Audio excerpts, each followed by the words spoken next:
On hot days in the savannas, preys take time to mock their predators. These zebras have just found a sleeping lion, but instead of fleeing for their lives, a strange behavior comes to display. They stand and stare.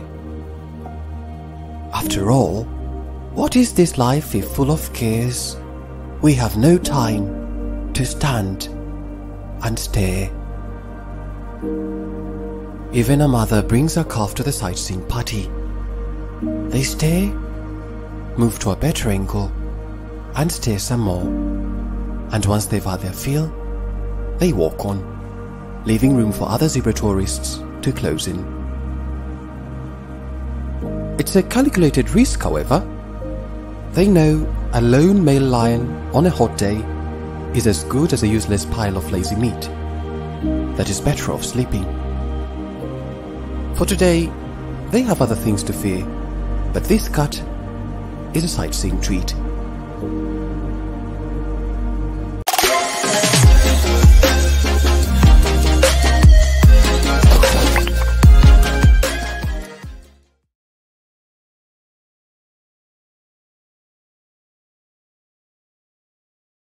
Hey guys, well, it's good to see you guys. First of all, welcome. Yeah, thank you so much. Thank you so much. I've been looking forward for this moment, so thank you very much. This is for you. Me and my people, we appreciate you, and I'm just glad to be here. I just thought that it was important for me to, have this conversation with you, because a lot of people have been reaching out and want to meet, but it's kind of hard to meet one person after another because we have so many things to do. So we thought, why not meeting like this and just have conversation? So I want to welcome you to Ars TV Studios, and don't think about this camera or anything. Let's just have a normal conversation. That's it. Like, just you guys getting to know me and me getting to know you. Yeah. So I think I'll start introducing myself, and then we can go around and you guys can introduce yourself as well. My name is Mika Lucas Chavala. That's my full name. I'm African, and I've been here in Korea not in Korea. I've been here in I've been here in Ethiopia for 8 days right now. Yeah, I'm gonna be here for 1 month, but I've been here for 1 week, so I still have like 3 weeks more to go. Yeah, and nice to meet you. Yes. My name is Makan Tawaka, and we are grateful to have you and welcome. And I hope you will enjoy your life today. I appreciate it. Thank you so much. Thank you so much. My name is Bahailu Melkatsari, and I'm Ethiopian African. And I'm a great supporter and follower of on YouTube. Yes. And welcome again. Thank you so much. Thank you. My name is Susana Demso. Susana. Yeah, okay, Susana. It's nice to meet you. Thank you. Yeah, so my name is Nati. Nati. I'm from Ethiopia, Africa. So I've been here for 25 years in Ethiopia. So, you're 25 years old. Yeah, so I'm a big fan of you, really. I've been following you over 1 year. So I'm a big fan of you. Welcome to Ethiopia. Thank you so much. Yeah, I appreciate it. Okay, my name is Meseret. I'm here to meet you and to express our love as an Ethiopian. I've been here my whole life. Just forget the number.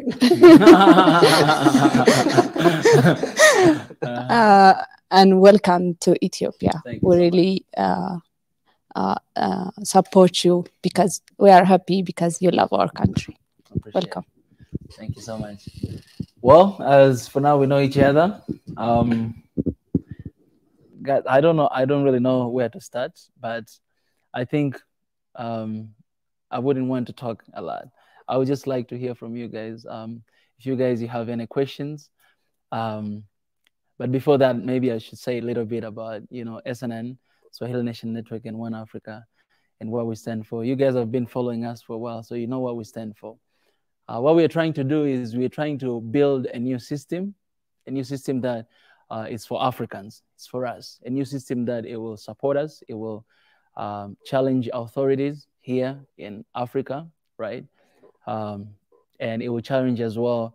It will defend and protect the image and heritage of Africa, right, from outsiders, like Westerners, Easterners, and to build pretty much a new system. Because before colonialism, we had a different system, right? During colonialism, we had a different system. After that, we're still struggling with this system, right? It might be different thing for Ethiopia because you guys didn't have colonization, but you guys, you have your own struggle too. That's what I mean, right? And our forefathers like Haile Selassie, Julius Kambarage Nyerere, Kwame Nkrumah, Kaunda, and so many others, they tried to build a new system after colonialism and that unite all Africans, right, to become one. And they did their part, right? And, you know, now they're gone. Nobody's here right now. And so it's our responsibility right now as, you know, the sons of Africa to actually carry on with that move and that fight. And that's what One Africa is standing for. One Africa is not about me personally, but it's about us. I love the fact that you guys were introducing yourself, say, I'm Ethiopian, African. I'm like, Ethiopia is in Africa, of course.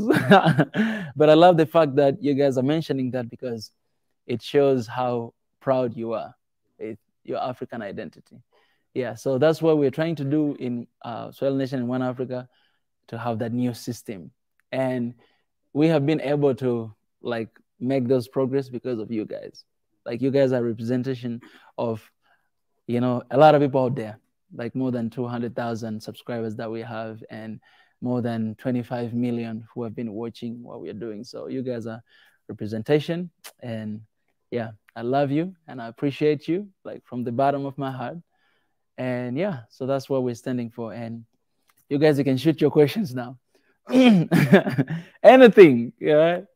You know, I've been following you for more than a year.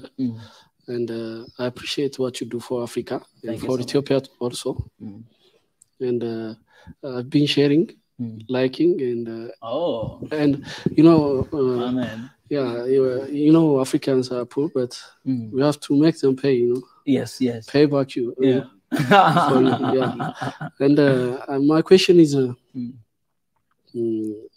you have plan to speak in African Union Summit? And if you have a plan, but there is no contact you need, you have to, you know, mention it on camera to support someone, to someone support you. You know?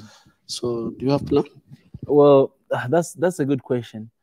You know, for me, I always say when people ask me, "Are you ready?" I always say, "I was born ready." Like I'm ready anytime, right? But so that means if I get opportunity, I can speak, but I didn't get that opportunity. And I have tried to apply to go to participate in that meeting, but I've been rejected. I don't know if I can say this in the camera, but anyways, so I did apply, fill the form, everything, but I've been rejected because of different protocols. So in that case, that means I'm not going to be able to go there. Yeah. But I think we have our own summit, you know, One Africa Summit. So we'll keep talking, you know, as long it takes. And if they feel like, you know, I think we need this guy to come in to say something, I'm ready, you know. Yeah, you know, we like that because we need some representation. The youth must be represented there. Yeah. And we need that kind of voice, you know. Exactly. The one you are talking about on YouTube. Yeah. So we need that kind of voice in this summit, you know. That's why I'm asking you here. Yeah. And if someone have any other questions, I actually feel the same thing with what you're saying, because the African Union Summit is just for, you know, those leaders who, you know, they are African Union guys. But I think like we need like people's voice, not necessarily me, but we need people who can represent us, right, and talk about us and express us, because you know hierarchy and bureaucracy when it comes to leadership here in Africa. But if we have fresh voice, like young Africans who just going there and, you know, share and talk, it's very like it's very important. Not only me, like there's guys like Wodemaya. He's one of the guys that has a huge influence in the continent of Africa, maybe more than even, you know, the union itself or people, to be honest. So if you use people like that to express their love and their thought about Africa, I think we as a content creator, we have a huge possibility to actually unite people, because we interact with you guys every day and we connect.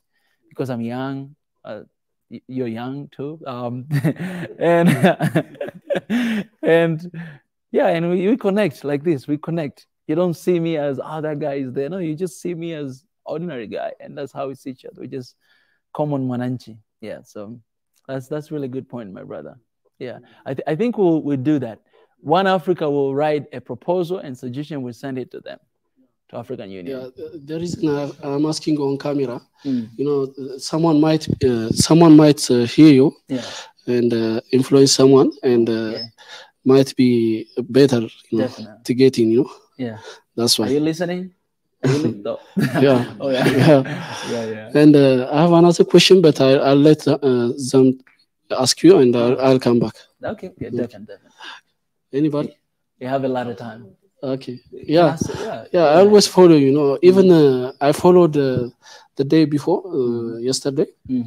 And you meet with my friend, the girl you meet. The name, yeah, Habesha Traveler. Her name is Judith, and she and I learned in elementary school together. So I remember her. You know, I follow her as well. And you are doing a great job in Ethiopia. You know? Thank you. And thank you very much. If you don't mind me asking, I want to ask you personal question. Oh, definitely. That's okay. I'm here. You know, when you mention yourself and explain about you, you did not mention about your education background. So I want to hear what is your background, education background. Yeah. That's beautiful. Well, I have a degree in economics. Okay. Yes. I studied in, as you know, I studied in South Korea, one university called Seoul National University. It's the best university in Korea, by the way, and Asia. My major is economics. I have that degree. And after I graduated, I just started to do what I'm doing right now. So yeah, I didn't want to be employed. I don't want to work for anybody. Yeah, I'm doing this right now. Yes, I'm finding, I mean, I applied for masters to start like MBA and things like that, but I don't know if I will go, because right now we're very busy to build what we're building. And education is not always the answer. You know what I'm saying? And people that we're working with, like most of them, they're educated. We have professors, we have doctors. So I might have one degree, but I have a lot of people who they are much educated than me, and we share the same passion, and we, you know, we support one another. You know what I'm saying? Yeah. You know, education doesn't matter, because you know, take it from us. You know, we are learning and getting the job, and what you are doing is better than everything. You know. I appreciate it. Yeah, it will change everyone. You know, you know, it will help Ethiopia and Africa. Yes. Yeah, it will put us in better position. You know, so I like that idea, and I share your idea. Appreciate. You know, in Ethiopia, we are learning in Amharic most of the time, and when you go to in the higher education, you learn it in English. Okay. At least in government education schools. So we are, you know, our English is not good, but you have a good English, by the way. Oh, you have a good English. Like, come on, we are communicating right now. Yeah, thank you very much. Yeah. And you are a good speaker and orator, I can say. Yeah. So you can represent us. You know, Aww. I can vote for you. Look at this guy. And please do what you are doing now. Thank you. You know? Thank you. Continue. I appreciate We'll support you, you know. Yeah. We'll be a soldier, you know. Oh, man. For you. Come on, man. Don't make me cry. Come on. Yeah. I don't want to cry in front of cameras. Sorry. Because African men, we don't cry, all right? We cry in the toilet or in our rooms. Oh, man. Thank you. And it means a lot. Yeah, continue. If anyone have a question. I don't have a question, but I rather have an idea about. I have seen a lot of videos that our African brothers and sisters who are out of Ethiopia. I've seen that they believe that we Ethiopians we didn't count ourselves as an Ethiopian, as an African, but we say Ethiopian says they are Ethiopian, but they are not African. I have seen this a lot of videos on YouTube, TikTok, and a lot of videos. But it makes me really, my heart bleed because I know we inspire Africa. Yeah, we've been through in different way from the other Africans because of maybe colonization or whatever you say, but. Yeah, we are African. Actually, we are a proud African, and I think we need that. We need that history to be told. We need to express ourselves well, and we found you here, and you are one of our African brothers. Actually, you are Ethiopian as well. I'm Ethiopian. Yeah, and before you go, I want you to do the video that for maybe your I don't know on your YouTube or anything, because we can use that. Followers. We can use them, and I want you to interview or do some vlog with the some local people that what they think about Africa, how they count themselves compared to Africa. This is just an idea. If it works with you, you can do it. But this is a favor for Ethiopia because we need to be heard because believe, we are African. We are actually proud African. And our history can be proud for the whole Africa. No, we don't count ourselves. We are Africa. We are black. We are mixed color with every color and proud, clean Ethiopians and Africans too. So this is one of my suggestions. And the other thing is I want to ask you that I like what you do. I always follow that. I like these young people. Caring about their continent. They need to be heard. As you say earlier, it's about the people's voice. That's what it matters. Exactly. It's not about the leaders. So I want to ask you: is there any platform that to be? To participate, every individual, we need to participate. Some people want to participate, but they don't know where to reach out. So is there any platform, maybe continental platform or some offices, or directly we can be heard? So we want to hear about this platform as well. Well, those are two good opinions.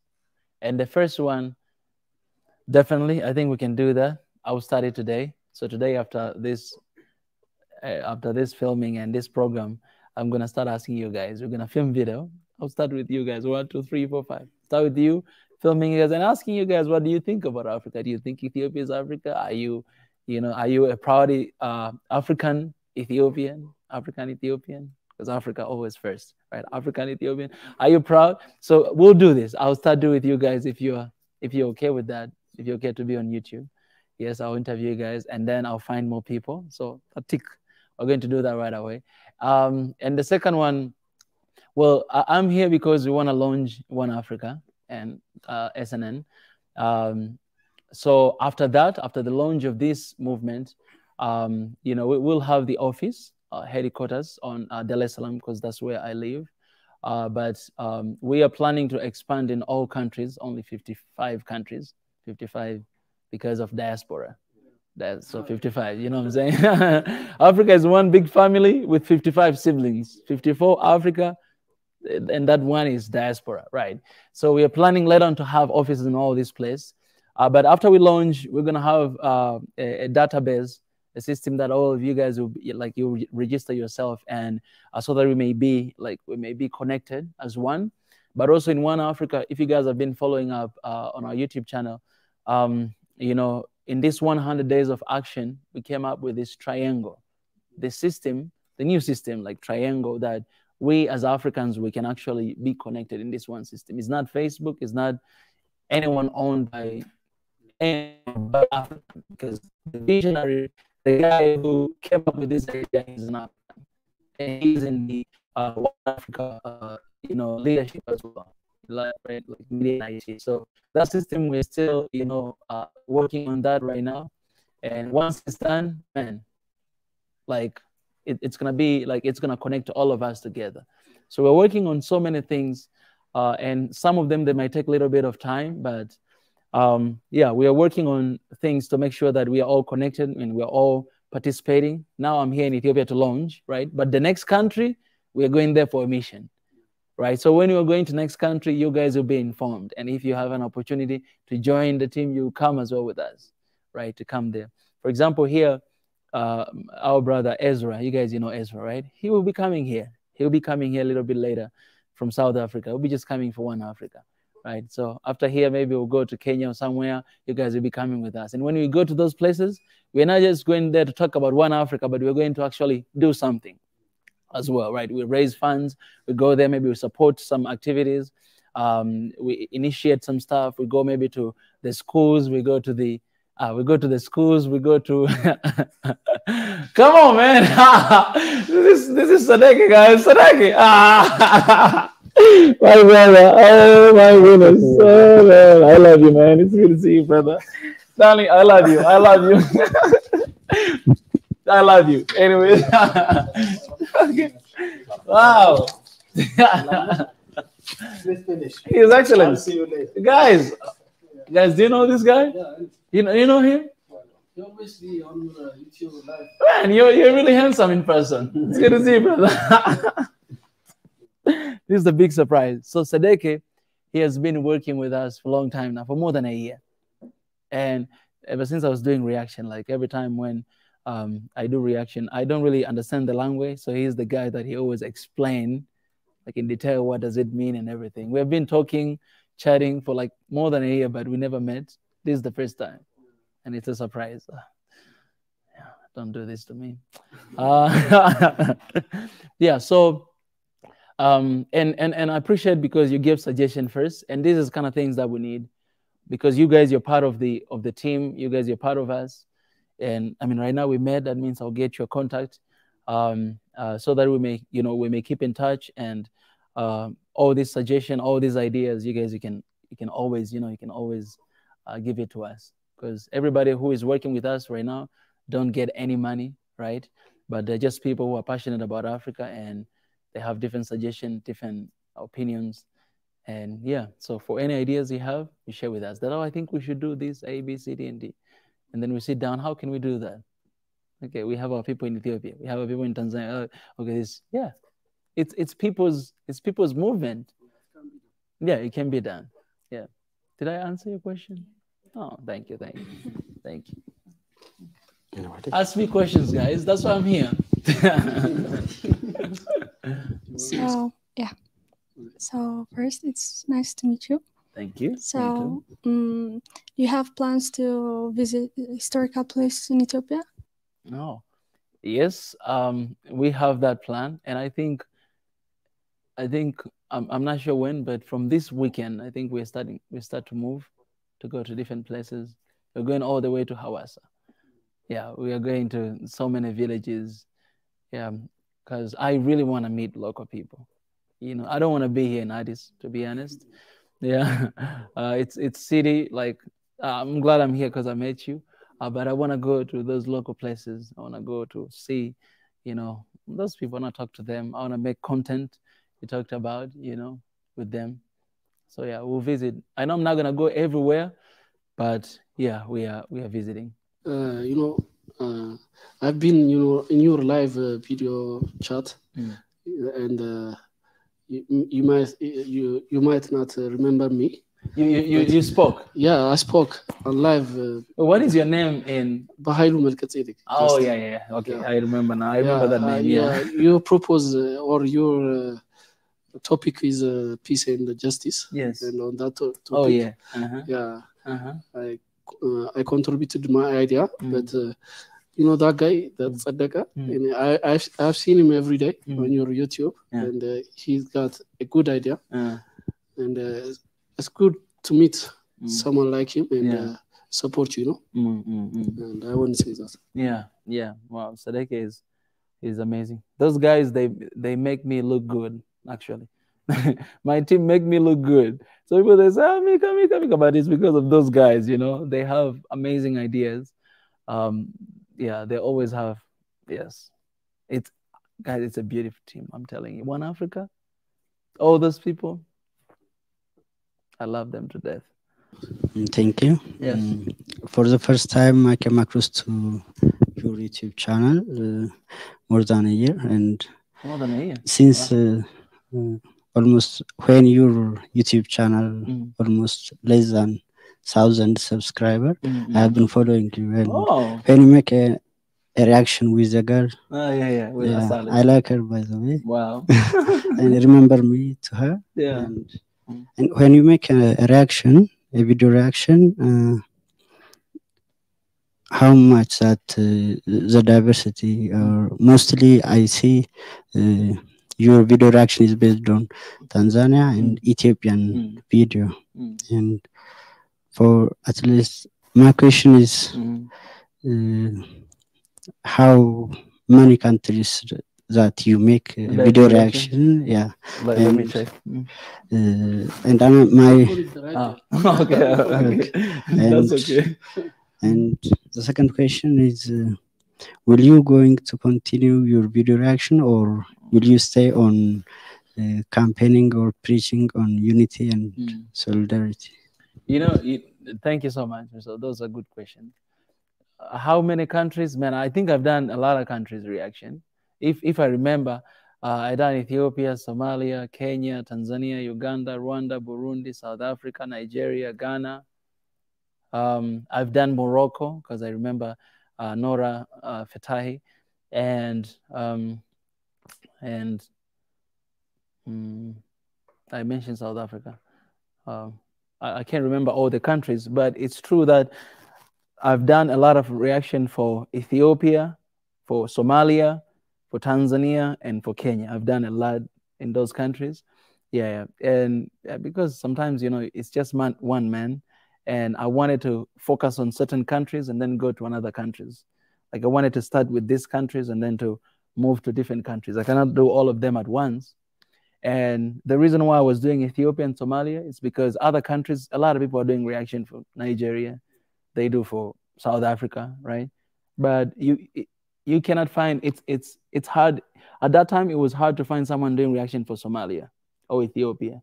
Non-Ethiopian or non-Somali people, right? So I would say I was one of the first to start doing reaction on these countries. Yeah, and right now a lot of people are doing, and shout out to them. So yeah, the plan is to do all the countries later on, but it depends on the time. And for the second question, if I will continue to do reactions, there's so many things about when it comes to reactions. There's copyrights because you are reacting on someone else's content, and if they hate you one day, they can just take down your YouTube. That's the thing. Like all those artists I've done reaction for, if they hate me, like they say, no, we don't hate this guy, they can just file copyright, and if I get 3 of them strike, I'm out. Right? The YouTube channel is it's gone. So I'm being careful with that. But I would definitely do, like sometimes, because right now there's so many responsibilities. Like what we are building right now, it's huge, it's big, it's consuming a lot of time, right? That's why I sleep like at 4 a.m. because so many things that we're dealing with right now, right? And since we don't have we didn't employ people, right? People, they're not receiving anything. So I have that burden, right, to make sure everything is possible, but also I have people who are supporting and, trying to make sure that this is possible. But sometimes I feel like, if we had like people and, they are maybe they're receiving money, they're working full-time job, then they'll be able to do effectively. But most of them, for example, Sadek is a doctor, like she's physician doctor, right? And everybody, like Ezra, Professor Ezra, he has his own academy school, so they have their own jobs, but yet they're trying to free time, they're trying to work for this. So yeah, it's kind of hard to manage all of this, but yeah, hopefully, yeah, we'll do it. Hopefully. From the reaction you've made so far, who do you want to meet the most? Who do I want to meet the most? Yeah, I know that you have already met Rafnan. And yeah. So that's who do you meet next? Oh, you answer for me. You know who I want to meet. You answer for me. Yes. Yeah. It's 30 Afro. Come on, man. So are you trying your best? Oh yes, we're trying so hard. Us and our appreciation to us TV as well. We're trying so hard to reach out to him and hopefully to meet him. By the way, I met his wife. Yes, I met his wife. I went to this one event and I met his wife, and she recognized me. She's like, "Oh, me and my husband, we have seen your reactions." So, Teddy Afro, if you're watching this, I gotta see you, man. Yeah. How was your time with the Rafnan? Oh man, it was good. I'm actually meeting him tomorrow. He invited me to his studio. I met him. I didn't know that I was gonna meet him, but I was just somewhere enjoying jazz music, Ethiopia jazz music, right? And then somebody came to me, told me that, "Do you know Rafnan is here?" I was like, "Are you kidding me? Take me to him." So I went to him. He was standing there, and this guy, he looks like a lion, right, with all the stuff, right? He's standing there with his, Rastafari, and he recognized me, by the way, as well. And he's a really humble guy. He was like, "Hey man, thank you so much for all you do," and all the stuff. So we chatted for like 5 minutes, and I wanted to film that moment. I wanted to film it, but he don't like cameras. So he was like, no, you cannot take it. I was like, "Man, please." He was like, no, I don't like this. So yeah, but I have a plan. Tomorrow I want to convince him just to have a little interview with him. Tell him, I don't want to talk about politics. I don't want to talk about anything, but I just want to talk about his music, right? Yeah. So hopefully he will agree, and if he agrees, man, you guys will be able to see that moment with him. But he's a cool guy. He gave me his number, so we are talking through WhatsApp a little bit. Yeah. I want to say something about. So the first time I saw your video was when you visit the monument. Look like young Teddy Afro. Oh, thank you so much. So I saw your video when you went to Chunchon, I think the monument, the Ethiopian monument. Yes. So that's the first video I saw of yours. Wow. So there is a monument here in Ethiopia, also the same monument here. Oh, really? No. So I will invite you there. So you have to come and visit. And also there is a museum there. So I work there. So you have to, yes. So you're working on that monument. Where is that?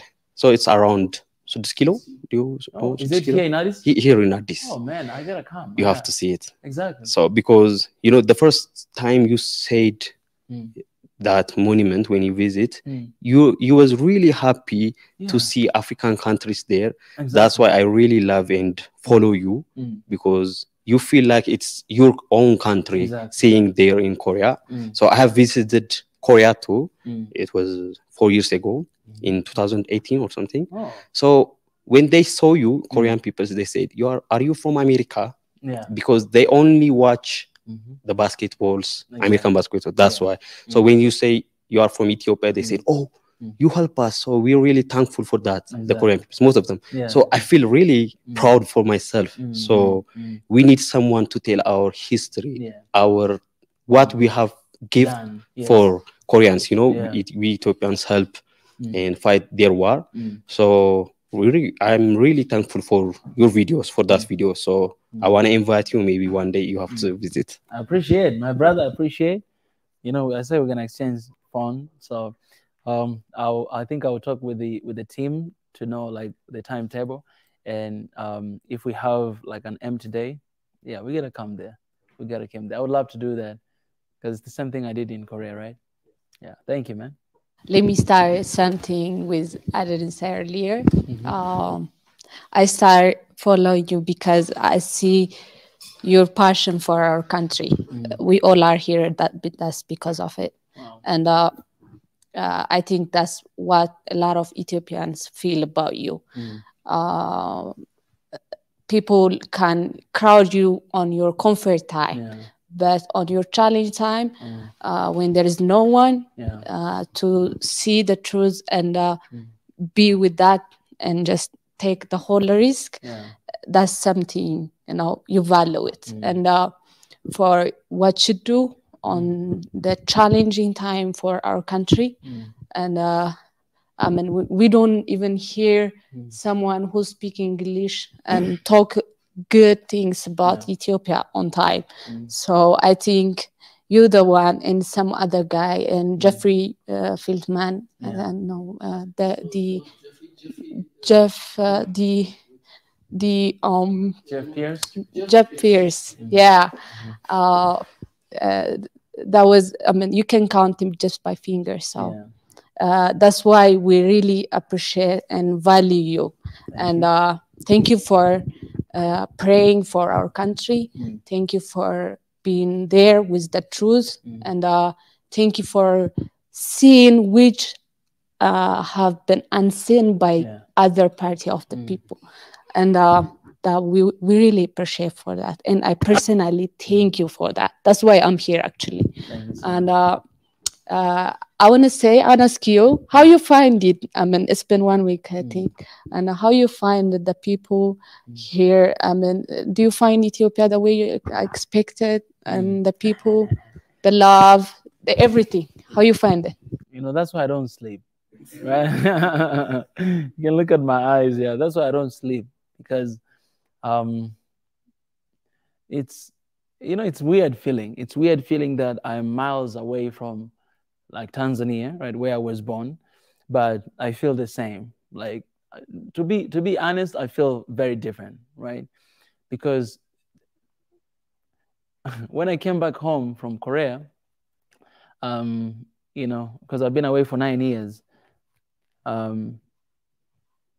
it has, like, I came back as a foreigner, right? I feel like I'm a foreign in my own country.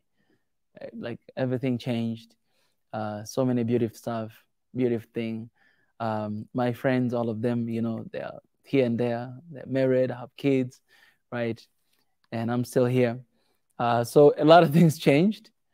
But when I was moving from Tanzania to here, to Ethiopia, it's weird feeling, because there's no different, like, I feel like I'm home, but the only difference is when I hear people talking, I'm like, I don't understand what they're saying. Sometimes I feel like I'm in Korea. Sometimes I feel like I'm in Tanzania. And it's weird, but it has been really beautiful, because it's home, and people made me feel that way. When I walk around the street, people, they do recognize me, right? And I'm surprised. I'm like, how can even, because sometimes I wear a mask, but they do recognize me. They do greet me. So seeing that, it's like I'm in Tanzania, you're walking, you know, and then you see your friends, hey, mambo, hey, nakwaje, you know. So it's like that. It's like people, it's like they know you already. Like, you guys have been watching, right? You feel like, I know this guy, you know. Yeah. So it has been beautiful feeling. And I'm sad that I'm leaving for 3 weeks. But I'll definitely come back. I was talking to you earlier that you just come here for, right now I'm here for work, but I want to come here for vacation, you know, to just chill, you know, living. Definitely, man, Africa is my home, right? Like, I can live here, you know. To be honest, I don't see myself settling in one country, because I want to see a united Africa, right? So I can come to live here 1 year. I can go to live in Kenya. I can go to live in Nigeria, right? I wanna go everywhere, do that, but I need to settle because of family, right? Yeah, you know, we'll see. The future Mrs. Mika, what she will say, whatever she decides, I'm in. You know, I can't argue with her. You know, she's right. So whatever she decides, I'm gonna live there. Yeah. Yeah. I hope the future Mrs. Mika is watching this. All right, guys. You guys, you don't have any questions? I will ask you questions too if you don't have, because I always have questions. You wanted to ask another question? If you wanted to, no? All right. Oh, all right. So let me ask you guys a question. Just a simple question. Why do you love Africa? Or do you love Africa? Yeah, of course. Why do you love That's Africa? why we are here. That's my man. Yeah. Why do you love Africa? You know, Africa is special. Even when you see it on world map, you know, right there on the heart of the world, you can find Africa. Exactly. And we are living in it. You know, that is the luckiest thing, I think. We may be poor, but we are rich in resources, in environment. You know, I've been in Europe, especially Norway. So I've seen the weather. You know, it's unlivable. You'll be depressed even to stay weak. Yeah. So we love Africa in every way. You know. So that's my answer, I think. Yes, really. Anybody want to add? Let me hear from you. Anybody want to add? Yeah. Yeah. Why do you love Africa? I love Africa because that's who I am and who we all are. We all are Africa. That's beautiful. That's beautiful. My color speaks. My hair type speaks. My everything speaks. My originality speaks. When it comes to my country, that speaks too. Yeah. So I love Africa. Yeah, we have a lot of issues. As a youngster, we have a lot of things that to complain. The living standard, the opportunities, the access, the quality, the living quality. We can mention so many things, but still with that, I mean, that's what we need to work on to make it better. And it just keeps us busy.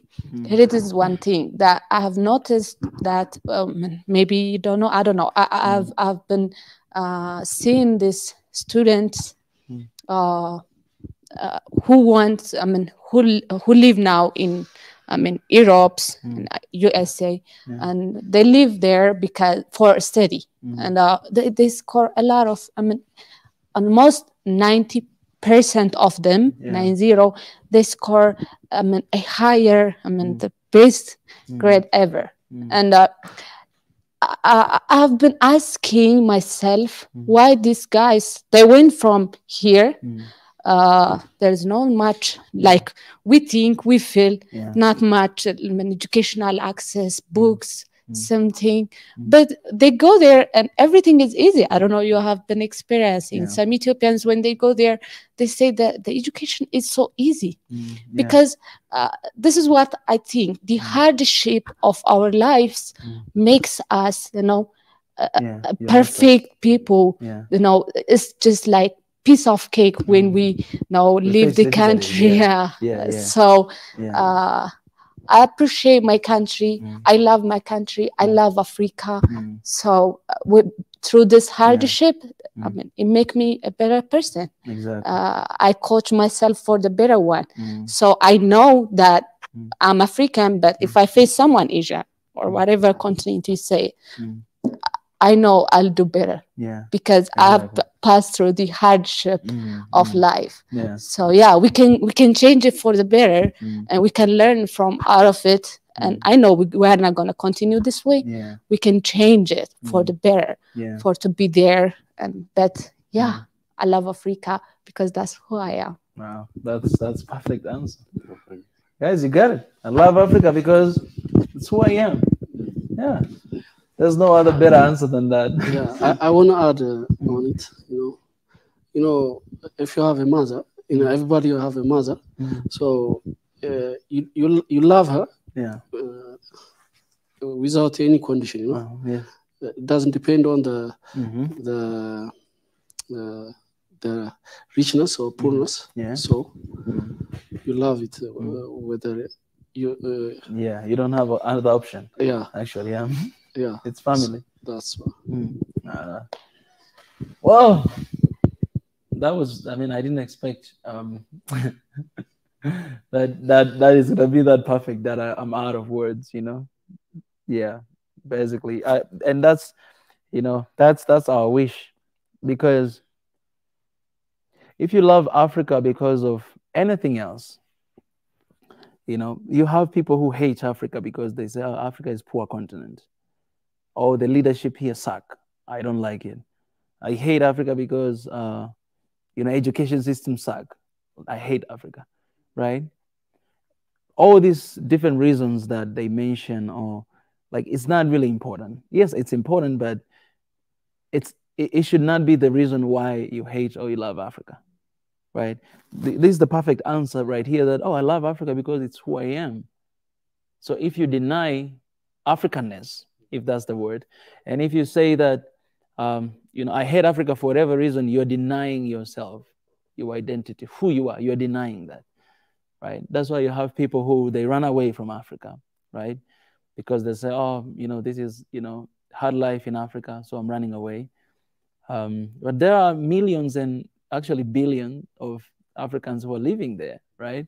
So hardship of life is not just for you, but for everybody who is there. Even where you're going, whatever country you go, you're gonna be treated like piece of, you know, shit, because because they don't care about you and it's not your home, right? So this is something that we wanna tell everybody, because, you know, Westerners, the media, this system, the old system, has trained us to hate our own heritage, like our own identity, to feel like, oh, Africa is the less developing country. I don't know if you guys have seen, I've always been talking about 3 lies, right? The first lie that says Africa is developing country, and all these other countries are developed country, right? They're using, when it comes to Africa, they're using the word developing, and for them, they say developed. But then you see them all the time exploiting Africa to develop themselves. Oh, they're developed. That's past the tense. They're developed. Why coming to Africa and taking things away? It's because we are all trying to develop. So a lot of Africans believe that we are a developing country. They're developed, and so they feel inferior about themselves, and they feel like, oh, we need to go. If you want to succeed, you have to go to abroad. You have to go to study there. I went there, so I'm guilty. You have to go to do this and that, right? But in reality, that's not true. And another lie, I always say this. They say, oh, Africa is like the third world countries. Third world countries, Africa. First world country, oh, US, oh, Britain, oh, China, first world country. Africa, third world. All these things, we're believing in it. And we believe that, oh, we need support. We need to try our best to be maybe a first developing country, first world countries. Oh, I need to move from third world country to go to the first world country. That's why you see, you know, this is the thing. All those people like Westerners, they're supposed to come to Africa to study, not to come to do like safari or tourism. You can see the portion, like us, we're going outside to study, to work, to do this. For them, they're coming to Africa to volunteer, which they're taking things away from us. And also they're coming to Africa to do safari. That's how they see Africa as a jungle. That's why they don't even think like there's roads, there's food. Like, I want to go to Africa to travel for safari. That's what they come here for. Oh, celebrities in America, they come even to Tanzania for safari. Shout out to them because they're giving money to the government. But it's a time for those young white men and Asian to come to Africa for study. Like, oh, we're finding scholarship to go to Ethiopia or to go to study in Tanzania. That's a challenge that, you know, African Union is supposed to be talking about, that we need to and it's only going to happen if we develop our own system. We have our own education system, not the system that we're using, because we're using their system. And because of that, why should they come to Africa to study and we're using their own system? Well, they can just study in their own countries there, right? We need to have something unique, something African, where they will be coming in, learn and explore, not just for safari, but to develop themselves. That if you want to learn about humanity, go to Africa, because those people, they know how to love each other. They know what it means to be a human being and what it means to be an African. And that's what we're trying to do. One Africa Movement and Soil Nation Network. That's what we're trying to do. Yeah. I feel like I'm doing live stream right now. Yeah. Yes. Do you guys have any other questions? Because, yes. How do you start this whole thing talking about Africa? And what makes you to feel this confident about Africa? And Wow. that's a good question. First of all, I think every African should be doing what I do, like everybody, because of who we are, right? We're African. We should love Africa.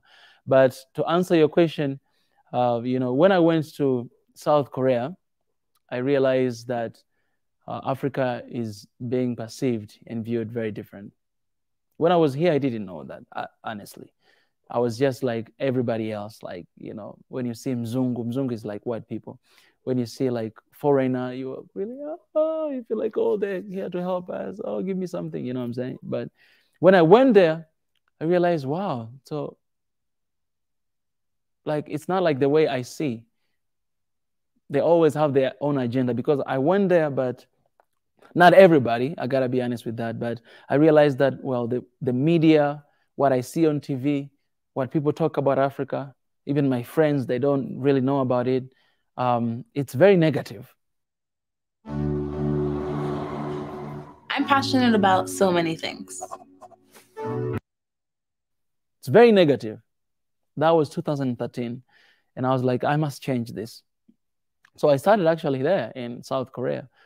I started to go to schools, to like elementary school, like kindergarten, elementary, middle school, high school. I started to go there. That was like my part-time job. I went to, like in Korea, I went to every single city in Korea. I went everywhere in that country. And I was going to these schools. One day I went even close to North Korea. Like there's this one place called Paju. It's just next to North Korea. Like you see North Korea is there, South Korea is here. I went there and I went to kindergarten. These little kids, when they see you, some of them, they start to cry. They just see you, they say, why are you crying?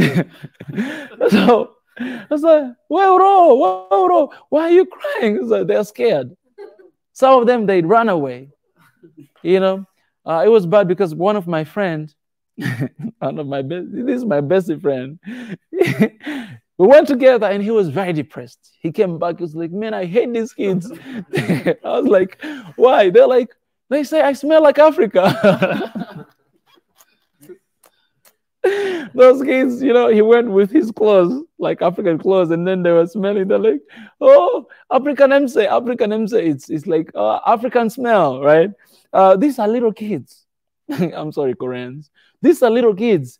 And I gotta say this, not everybody, all right? Not everyone, but we gotta talk about this. These are little kids, but that's what they have been seeing on TV. That's what, like, sometimes some of them, even their parents teach them like that. Like some of us, we have parents who teach us that, you know what, that tribe is not good. Oh, that country is not good. Those people are not good, right? We all have this, right? It's not just Korea, but we all have this, right? For example, for me, my mom, she tells me that, this is personal, right? She tells me that, oh, Mika, for me, I will hate if I see you marry a white girl. She said that. And I was like, okay, mom, I understand. It's not like I'm planning to marry a white girl, but I was like, I understand. But I was like, mom, this is not a good perspective. I spoke to my mom like that, right? So we are all guilty to that.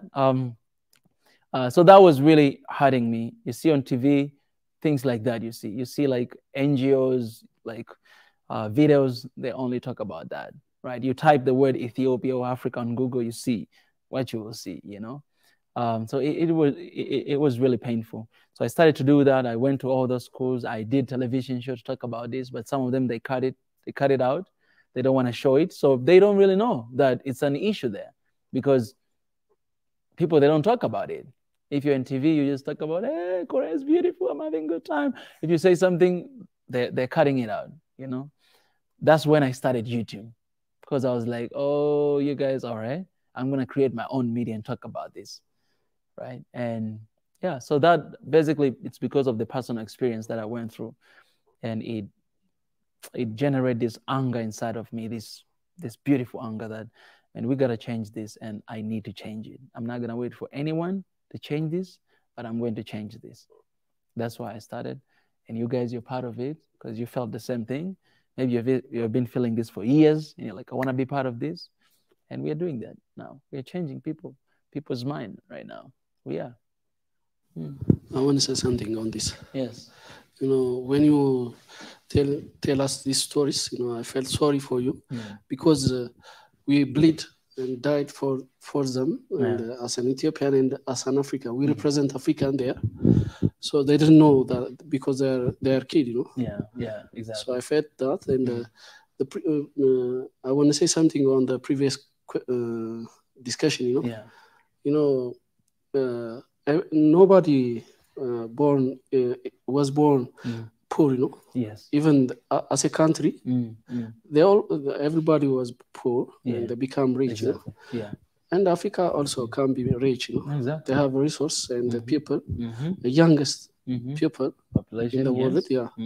So they can reach. They can be rich there. Exactly. And also, I think you saw the video. They want us to be here, you know, in this situation, you know, because it will help them. The brain flood, you know, they will go.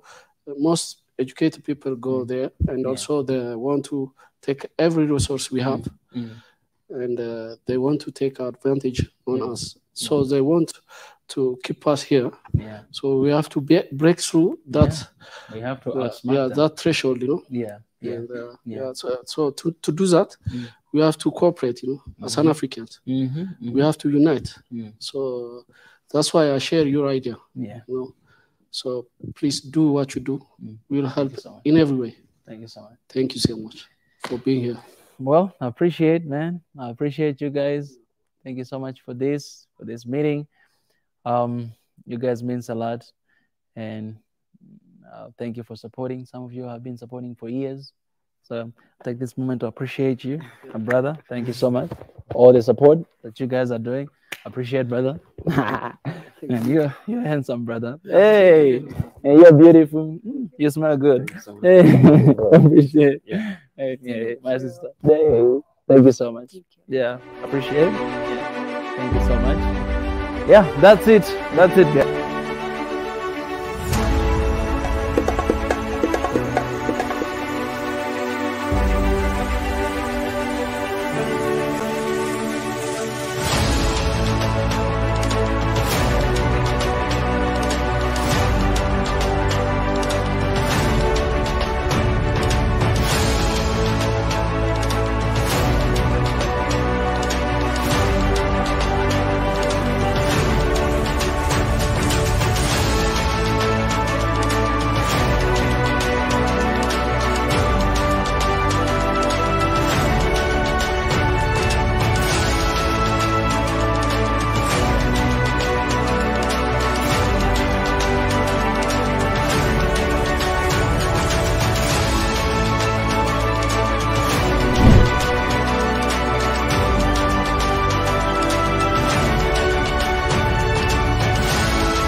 All right, guys, welcome back.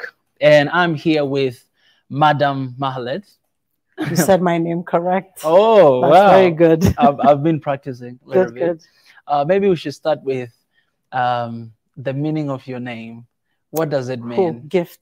Gift. Yes. Oh, my goodness. And actually, they also use it in the church. It has a lot of different meanings, but my mom told me it means a gift. Oh. Yeah. Guys, welcome, everybody. I'm here with the gift. This is good. Let me just say I really appreciate for you accepting sitting down here with me, and it's my honor to have you here today. So I'm looking forward to our conversation today. Me too. Thank you for having me. Wow, I appreciate. So let's begin. Well, maybe there might be people who do not know who is Mahalet, the gift. Would you mind to tell a little bit of your history, like background, and who are you? Sounds good. Where do I start? So yes, my name is Mahalet, last name Takla Mariam. I was born in Ethiopia, but I was raised and grew up in New York. So I lived most of my life in the States, mostly New York, went to college in different states, Minnesota, but finally graduated in Baruch University, New York City. Yeah, I decided to, now I live here, obviously, in Addis Ababa, Ethiopia. When did you move back? 2008. Okay. Yeah. Actually, it was never my intention to move back. But when I met my husband in the States, that was always his plan. And I liked the idea. I said, why not? So yeah, I've been back now since 2008. I am married. I'm a mother of two teenage daughters. Oh, yes. That must be beautiful. Yeah. Looking at you, yeah. Thank you.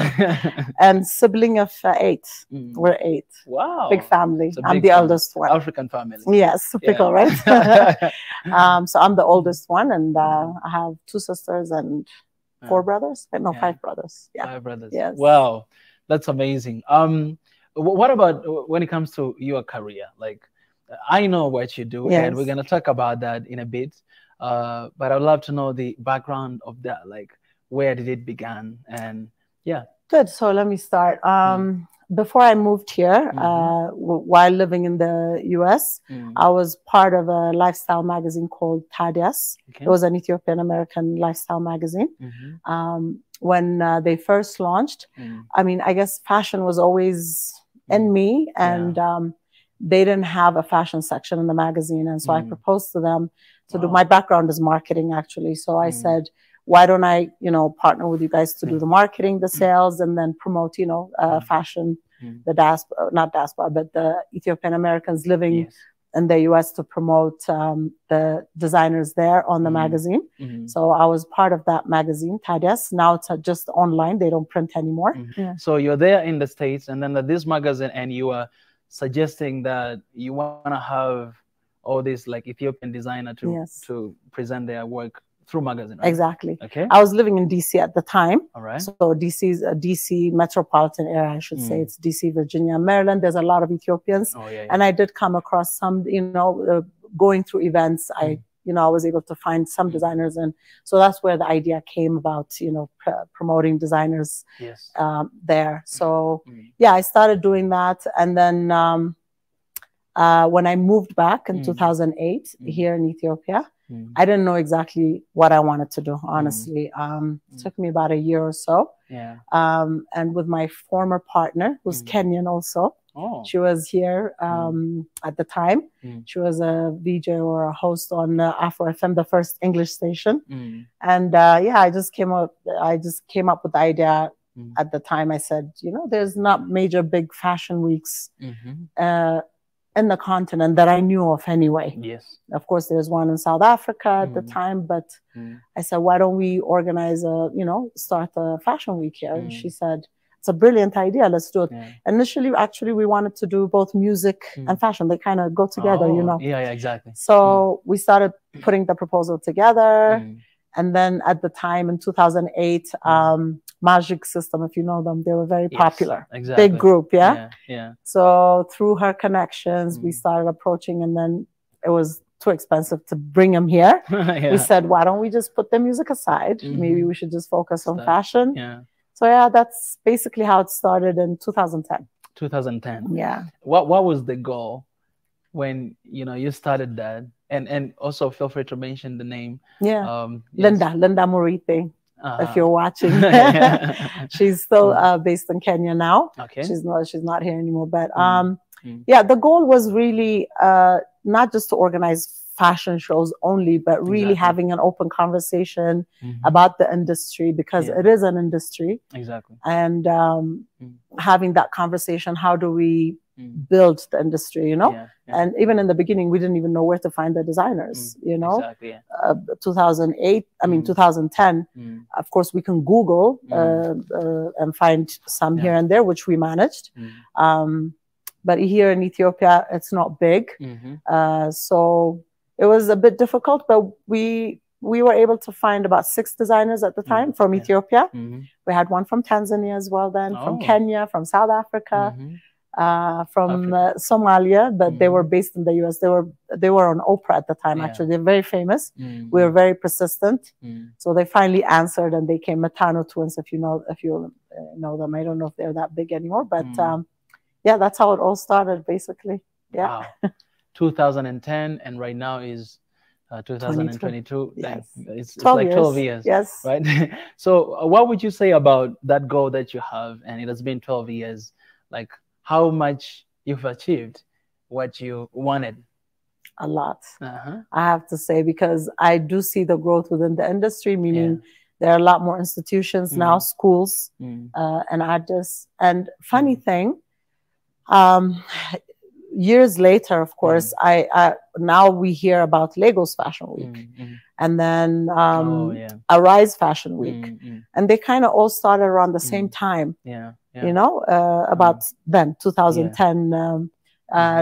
There's also Africa Fashion Week London, and so forth. So definitely, there's a big change since then, for sure. You know, one thing that I was really impressed is how many Africans are involved in your fashion week, the Hub of Africa. And I think this is one of the ways, I was talking to your brother, that this is one of the ways we can actually, you know, unite our people, because everybody wears something, right? I don't know. How can you rate my fashion today? You're not wearing Africa, no? We have to change that. I got to change right now. But honestly, like, because everybody wears something. Yes. And I think for the things that for the thing that you're doing and some other fashions out there, like I think it inspires a lot of people, right, to be proud of who they are. Because I had an opportunity to be in your fashion week and seeing, you know, the African clothes, right? Like beautiful girls walking by and handsome guys, you know, representing Africa. And I was just thinking that, man, this is the beautiful way to unite people, actually, because everybody wants to look different. Everyone wants to like feel like different, right? So most of the time when you talk about, you know, I mean, I'm working for One Africa, right? I don't know if you, One Africa. And when you talk about this, most of people, they always think about politics, right? That, oh, this is a political idea and all this stuff. But, you know, when I came there, I realized that, wow, this could be an amazing strategy. It is, you know, the way people, what brings people together, and you know, music. Yes. Definitely fashion, I think. Food, right? That brings people together. So for One Africa, you know, there was a musician, I don't know if you know her, Munit. She's a very popular singer. She sang about One Africa years ago, you know, her vision back then. I see it coming, you know, it's exciting. And for us with the event, as you mentioned, although this year we didn't have that many other African designers, because of the timing, you know, normally our events are in October. We pushed it by about 3 months and decided to do it in January. And we decided to keep it mostly Ethiopian for this particular event. So if you notice, the majority of them were Ethiopians. But when we started the event for what you asked me earlier with Linda, it was not to just have Ethiopian designers, but definitely, like I said, from the continent. So we've always had designers from all over. I mean, how many countries have you guys worked with? Oh my God, a lot. From Gabon, from East, I think Kenya, definitely Tanzania, Uganda, so many to mention, honestly. South Africa, Morocco. We also had designers from Morocco in 2018. So yeah, we've had a lot of designers from all over the continent. And the name Hub of Africa came from that, because the AU Summit was just happening this is the hub, isn't it? It's the hub, So that's how the name even came up, Hub of Africa. Oh, can you explain a little bit about that? Like, so basically, like when you guys are coming with the name, you're like, okay, we're gonna call Hub of Africa. That's exactly, but we had an advisor, Addis Alamayo. From the beginning, he was one of our advisors. And when we were thinking about, so what do we call it? Addis Fashion Week, Ethiopia Fashion Week, or, you know, because it was going to be an African Fashion Week. And this is the hub for, you know, with the African Union being here. That's how the name came up, Hub of Africa. So, yeah. Wow. And what is the plan now? Are you guys going to continue to do here in Addis? I've seen there's an event coming up on 26th, if I'm not mistaken. Is it 26th? No, the next one will be in October. October. Yeah, October. we're done with this one for now. Yeah. But yeah, this has been an annual event since 2014. The first 3 events were, due to many not really understanding when we should have it. The first one was in September. Our second one was in April. Then we said, okay, we need to have a set month and, an annual event. So we looked at all the other fashion weeks that are taking place globally. And so we don't clash also with other major events. We said maybe October is the best. So since 2014, it's been in October.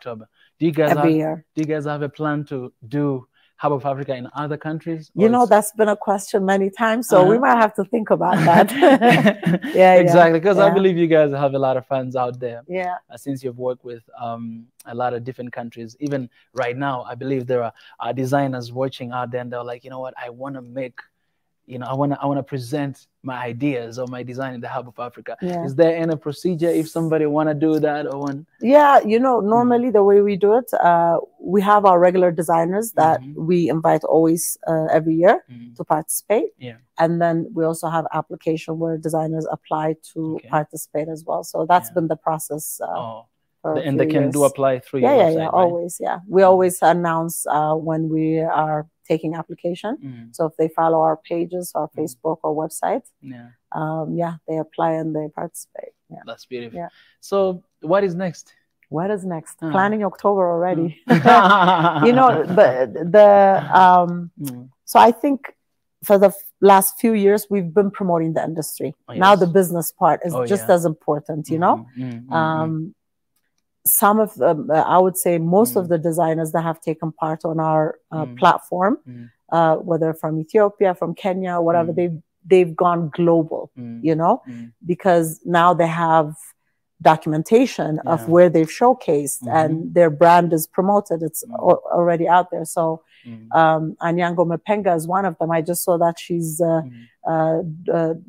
partnering with a very popular retail store.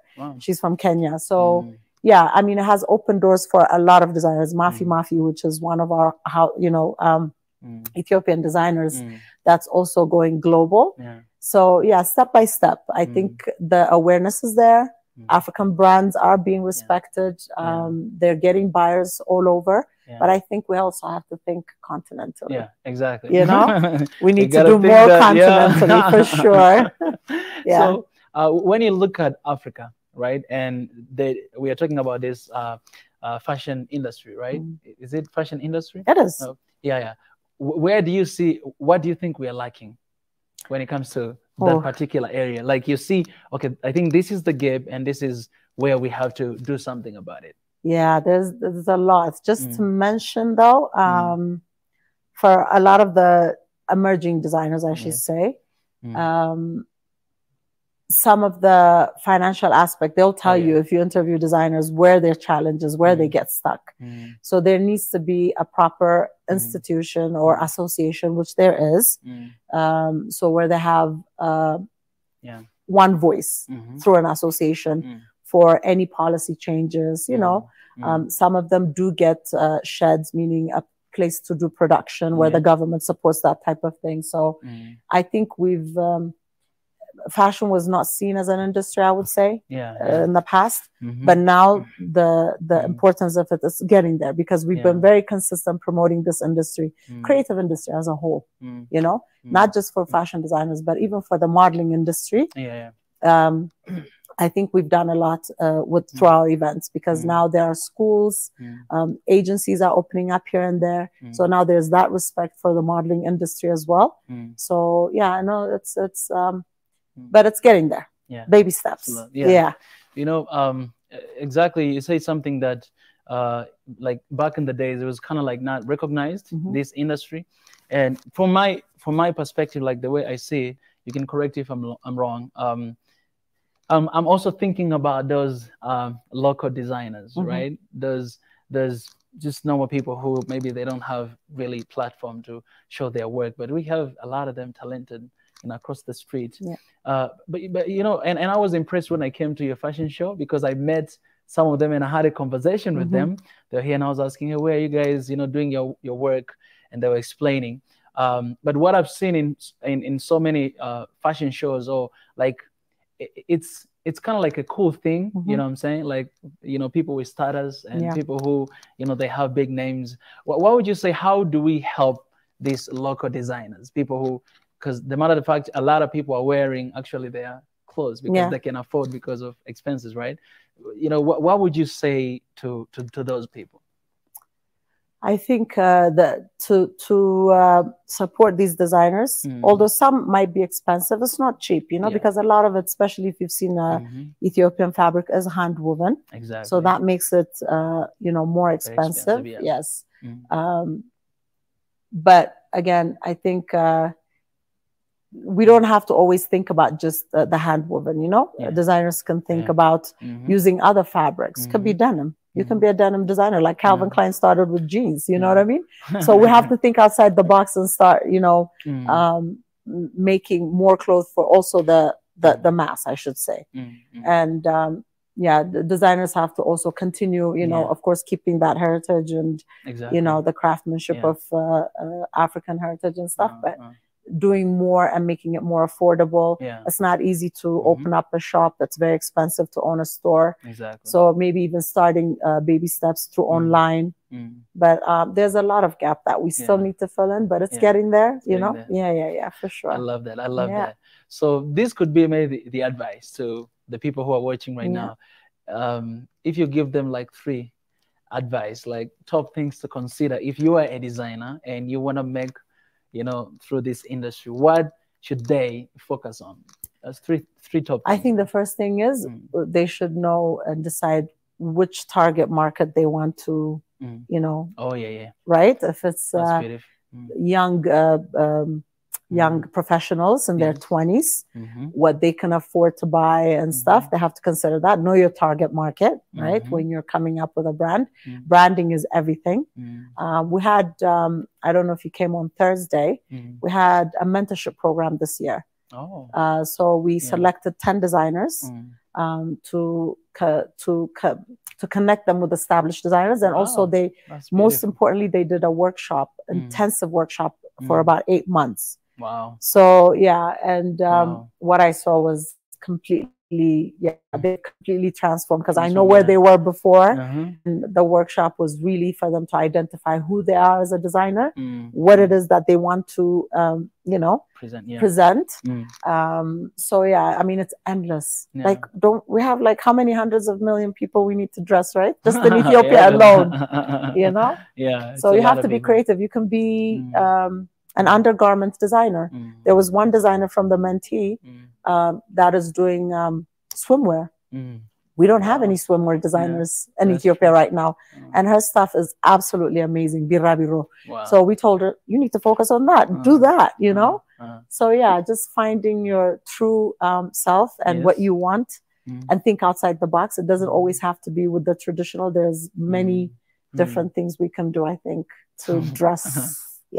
Well, I'm loving this conversation. And I don't know if it's just me. I feel like it's going too fast, right? But let me ask you. I know there are some designers in Tanzania. Like I said, the Swahili Fashion Week organizer, Mustafa Hassan Nili, he's been to our event in 2017. So yeah, I've seen, maybe you can tell me, how is the industry in Tanzania? That's a good question. You know, to be honest, I don't know much about it. Because I haven't been in any one of those. Actually, it was my first time to attend US. That was my very first time. And I was really impressed. I was like, why I'm not doing this often, right? I got to change my fashion a little bit. Well, I saw you were wearing Ethiopian top. I love that. You know, you represented. I wish you need more. You don't have any gift for me today? I wish. You know, I'm not a designer. Otherwise, I could have brought. Oh my goodness! Like. Okay, come back. Leave like that. This is Africa, right? This is Africa. It's normal. This is Africa. The same thing happened in my country. You know, it's normal. It's normal. It goes out, and at least it came right back. So it's good. The fashion industry, as you see within the music, a lot of West African designers, they do wear a lot of very colorful and you know, that's one of the things that I've got criticism a lot of the time because of how I wear, right? I realized that, I mean, you know, I need to change, you know, my you know, my fashion a little bit. So but you said you just came back, right? Yes, you I just came back. Yeah. So I want to ask all the design out there, if you guys have something for me, please give it to me. You know what I'm saying? Like, I can advertise it. Yes. So I was answering your question. I haven't had a chance to visit, you know, the fashion show, but I think, I mean, when I go back, I would definitely, you know, go and check it out, and maybe even find, you know, interview to do with them. But I think I see on the news in Tanzania, it's getting there. Yeah. Like almost like, I think almost every month or like 2 months, they have like an event. Yeah. Somewhere called Mlimani City. All the time they have that, and they use artists, like a lot of artists, like in the music video and all the stuff. Yeah, they use them a lot. So I think, you know, it's getting there. It's getting there in Tanzania. I think for East Africa as a whole, I think we're slowly getting there. Yes. I know West Africa, they're on a different level, because I've been to Lagos for GT Bank Fashion Weekend. It's like unbelievable how everyone comes decked out with all African different, you know, it's a statement. Yeah, it's amazing. So, but we're getting there. We're a bit more conservative in Ethiopia, you know, with fashion, but let's change. Yeah. I didn't know that. Yeah, I think so. So people are not really open to it? No, not that they're not open to it, but even whatever we wear, it's a bit conservative, you know? Okay, I feel like you will hardly see something completely, you know? I think it's very important to preserve our culture and our traditions, and I think you're doing such an amazing and incredible job to make it cool. Because youth like us, you know, we want something unique, something cool. And I think you're bringing that on the table, show that, okay, you can actually wear these traditional clothes, but you can look beautiful, amazing. So it's such an encouragement. And I hope, I mean, I'll share some pictures, you guys to see what, you know, they're doing. It's amazing. How many days did you come to the event? I know I saw you on one of the days, but you came on the opening, right? I came at the opening, and I loved your speech.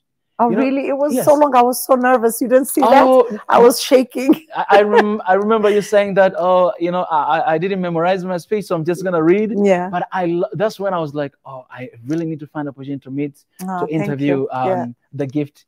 But I didn't know that you were, I didn't know that I'm actually working with someone who is your, you know, younger brother. Yeah. And that day when I came there, he already texted me. Oh, he did. And he was like, hey, but I didn't see it. So I came with Ars TV. Later when I go back, I saw the message. I was like, what? Yeah. I was like, I got to go back there. But I really love your speech, because you mentioned something about Africa and uniting Africa, you know, through fashion.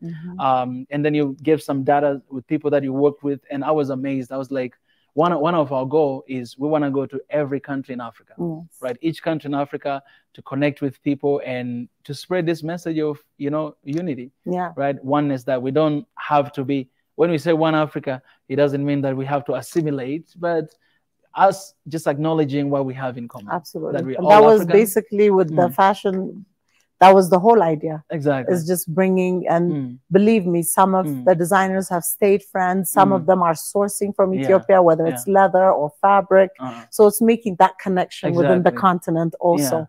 So throughout the years, I've seen, you know, transformation. Yes, absolutely. Absolutely. You gave me a new idea during that day, because I never thought about One Africa in that sense.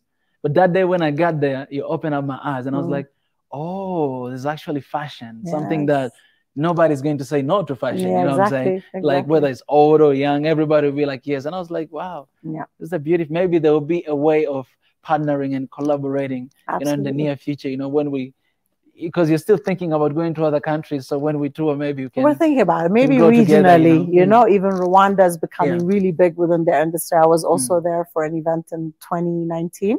So there are amazing designers in Rwanda as well. So yeah, that's definitely growing. I see a lot of change.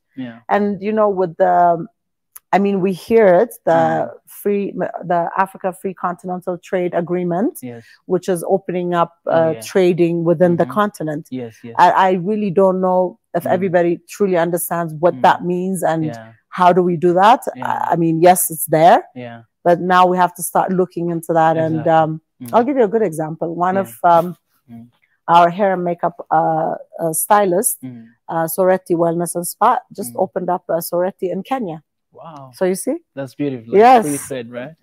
So she's opening up. She has one here. She's opening up in Kenya. It's just the whole industry. It could be cosmetic industry. Yeah. We have one now here, Blame Beauty, Hela's Beauty. Hers also Kandeke. So I would love to see more of that also becoming a continental, you know what I mean? Made by Africans for Africans. Yeah, you know? exactly. Yeah. I like that. Come on, give me So some. I love it. Yeah. So I see the whole, you know, it's not just fashion, but everything else that goes with it. Yeah. Definitely growing for sure. Yeah. So it's really only bright things from here on. Yeah, exactly. Yeah. Well, the gift, I want to appreciate. I like how you're calling me. You're truly the gift from God. You know what I'm saying? Because we needed something like this. Like, and you started 2010. You know, and I believe there's a lot of people watching, a lot of people learning, and a lot of people they're actually starting something, you know, like that, like a little, you know, duplication of what you're doing, because I believe you inspire a lot of people. I came there just one day and I was already inspired. I was like, we got to do something about this. And I didn't even know you then. So I believe what you're doing is very important, you know, for the continent. If nobody has ever thanked you, let me say thank you for your service. Thank you so much. One Africa, we appreciate you. Thank you so much, and I appreciate you guys for having me for sure.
Hey family, I'm back here again to give you updates of the GoFundMe Swahili Nation One Africa funding, how it has been going.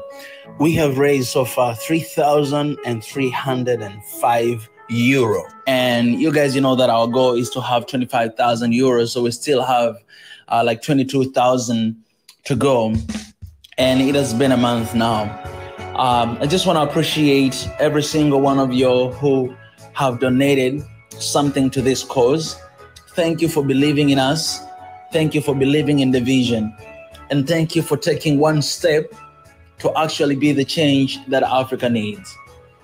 In order for us to reach this goal, in order for us to do our work properly, in order for us to continue to actually act upon all the ideas and visions we have, we still need your support. So I know some of y'all have donated and some of y'all have not yet donated. So I'm kindly asking you guys to do that. So all the time that we have been talking and sharing about this is going to be the year of action, we meant it, everything that we said. And this is the moment that you can be part of it, participate in the action of transforming Africa. Having an office, guys, is more than just sitting on the chair, the desk, and do the work we're doing. But this is going to transform the whole atmosphere of the work we are doing. It's going to transform the image of Swahili Nation One Africa and how we operate our day-to-day activities. So help us out to get this place. Help us out to continue to create content that we're going to release out there that will defend and protect the image of Africa. Help us to be official. Help us to stand for our brothers and sisters, Africans, who every single day are dying and there's nobody to stand for. We have taken all the risk and we are ready to be accountable. We are ready to be responsible for our people. We are ready to fight for our people with everything it got. We're putting our lives on the line to stand for our brothers and sisters who are suffering right now. So far, we have been trying our best to fight. We've been trying our best to reach out to different organizations. We've been trying our best to speak out, but our best is not enough. And so we want to expand. We want to have office, the place where we're going to have all the lawyers, we know we have a lot of African lawyers out there who will be willing to actually contribute to fighting for our people. But help us with this first stage of having an office so that we may continue to do the work that Africa deserves. Africa needs change. And we have decided to change first and to go ahead to transform this beautiful continent. My people, my fellow Africans, we cannot do this without your support. Spread this word, share it with everybody, share with everyone you know, and tell them that we need your support. Be the change that Africa needs. Sometimes you might not even need to be here on the continent, but because of your donation, will help us to stand with you, to stand for you, and fight for our people here. I appreciate, guys. Thank you for your generosity. Thank you for your giving, and thank you for your heart. I love you so much, and I'll promise you that we'll see that one Africa in our generation very soon, and be part of it. In a competition for speed, no land animal goes faster, and not even a Ferrari can match the acceleration of the sub-Saharan wildcat called cheetah. Sequoias were built for heights, eagles for flight, and cheetahs were built for speed.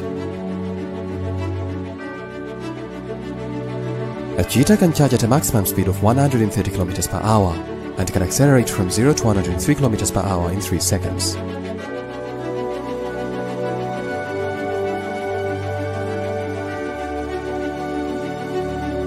Cheetahs are known to have a taste for interacting with safari cars and have been seen to make entrances in safari cars without wreaking havoc on those on board.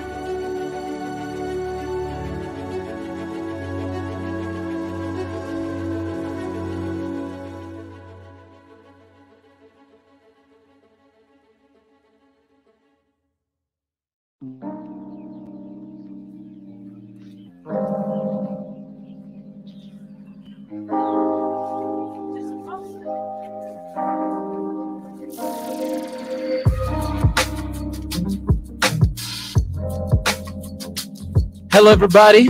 This is Mika, Chavala, and welcome back to One Africa.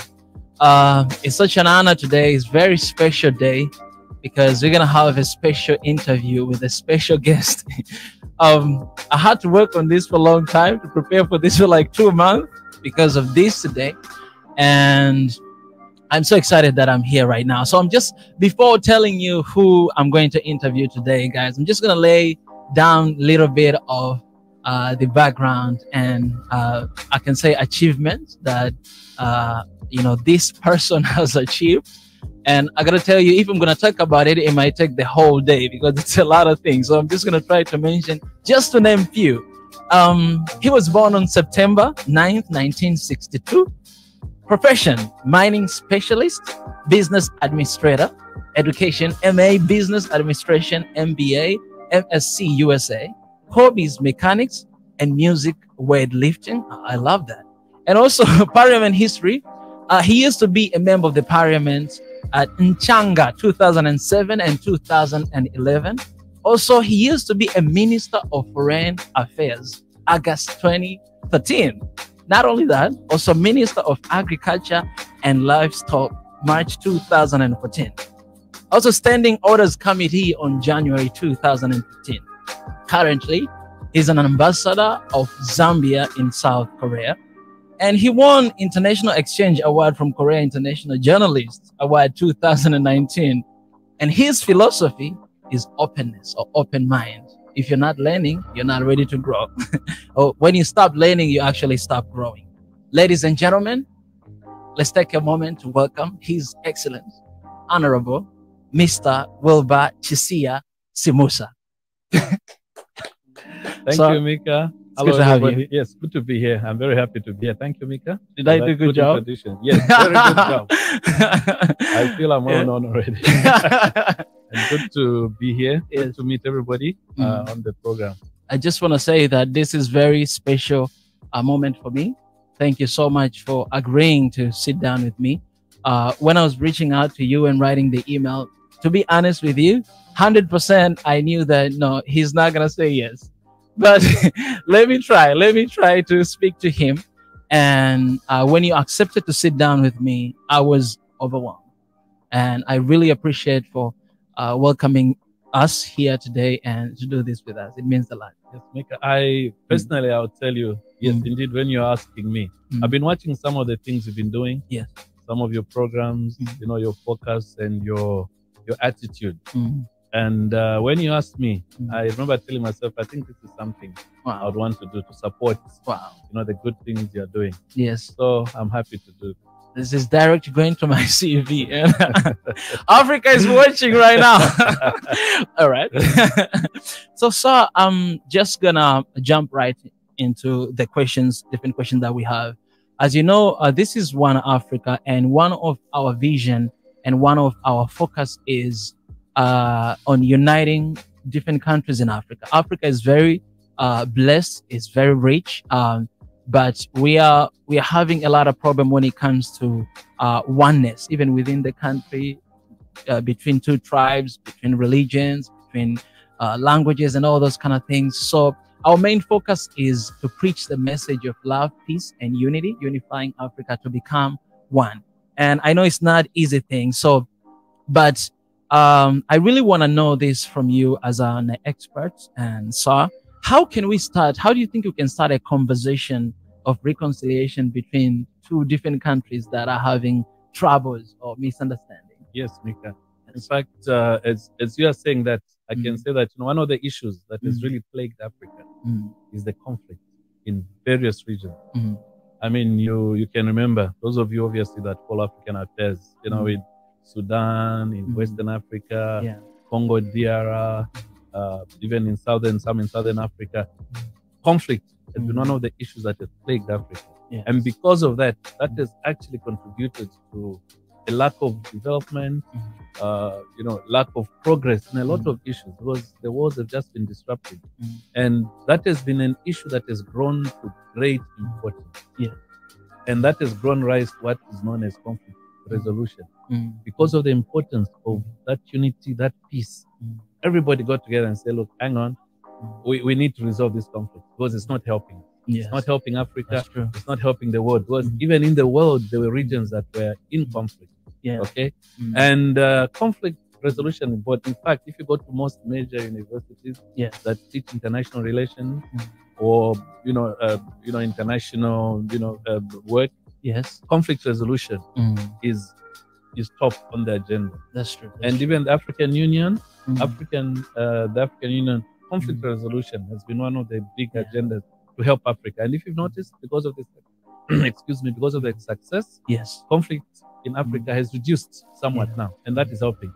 And the way to start, dealing, or rather, the conversation for divided countries like in Africa. First of all, obviously, you must identify who are the groups that most represent the people in those regions, because you can't be talking to a small group who does not even influence. That's true. No influence. Then you start talking. Then you show what the countries are losing by the conflict. People dying, disease, hunger, no progress, poverty. You show that, hey, people, this conflict, this is what it's showing. Then again, you show what would unity and peace mean. It will mean people will start living happy, communities will thrive, prosperity will thrive. And that is the picture, contrast. And when the parties and when the countries see these two views, then you can start talking solutions. What are the solutions? Because the people see that the importance of peace and unity will result in so much benefit. And that is the way the conversation starts, and you get progress. And I'm happy to report that in Africa, we are making progress. Yes. If you look at the conflict that was there before and now, it is greatly reduced, and this should be encouraged. And I'm happy. I'm happy. It's actually the first topic you've started on, which shows again how important it is to resolve that conflict and get the unity and peace, especially on our African country. Wow, actually, that question, it leads me to the second question that I have today. Thank you so much for explaining. I think it's very, very important what you've just said. And what do you think is the possible ways to unify Africa? Yes. Good question. And incidentally, that's one of the biggest agenda of the African Union right now. Working on uniting Africa. In fact, one of the biggest moves that has happened now, if you've noticed or if you've been following, is the creation of it's called the Africa Continental Free Trade Agreement, or Free Trade Area, which has been an effort to unite Africa, to make it like one. And by doing that, actually, it has created one of the biggest free trade areas in the world, 1.3 billion people. It was started or signed in March 2018. Then it came into effect May, I think 2019. And the first trade was 1st January this year. So it's happening. And the ways of doing it basically is free movement of people. For unity, for us to unify Africa, we must allow people to move freely. Issues of visas must be looked at, removed. And I'm happy to say in some areas, actually, there's no visa. Like Zambia and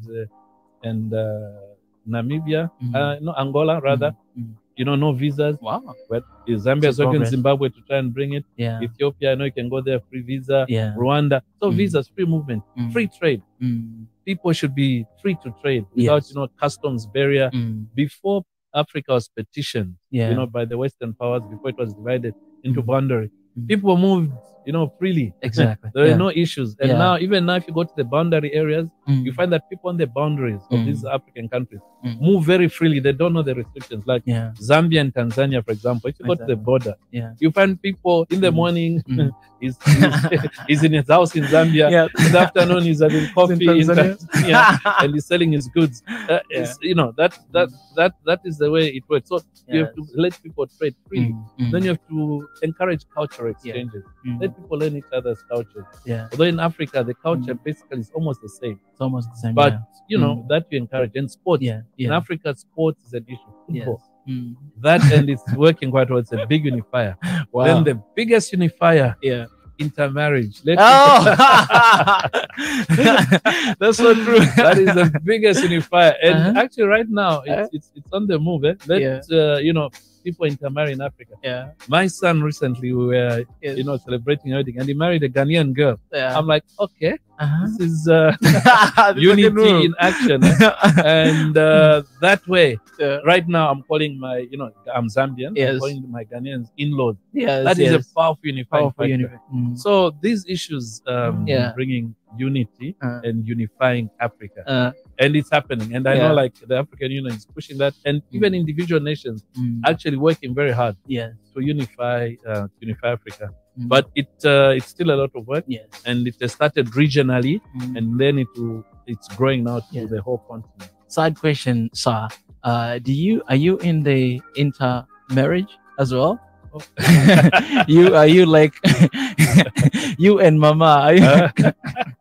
That's a good one. We are into intermarriage. I am into intermarriage.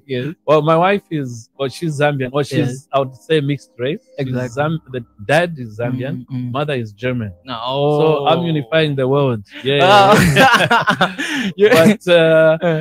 actually, to unify Africa, we actually need to unify the world, because we're in one global village. We are called global citizens. So practically, unifying the world. My son is married a Ghanaian. So I think I'm doing fine in unifying Africa and unifying the world. I feel like you're giving me direct advice to me right now. Thank you. So sir, I've been talking to a lot of youth, young. I've been seeing a lot of comments in the YouTube, and some of them have been reaching out to me. And one of the problems that I see is that, yes, we want to unify Africa. Our leaders want us to become one, but people individually, they don't really want to be unified. Some of them, they're comfortable where they are. They prefer to be called by the name of their country, but not by called Africans, because they consider I prefer to be called, let's say, Tanzanian. So do you think people really want to be united? The way you've said it, Mika, the answer is yes and no. Yes, those people, and I know we are among those that want to see, or rather that want to see the unity of Africa, or that want to see unity, are those that see the benefits and the significance of unity. when they're looking at the United Africa, they're seeing one of the largest marketing, trading blocks in the world. They're seeing progress.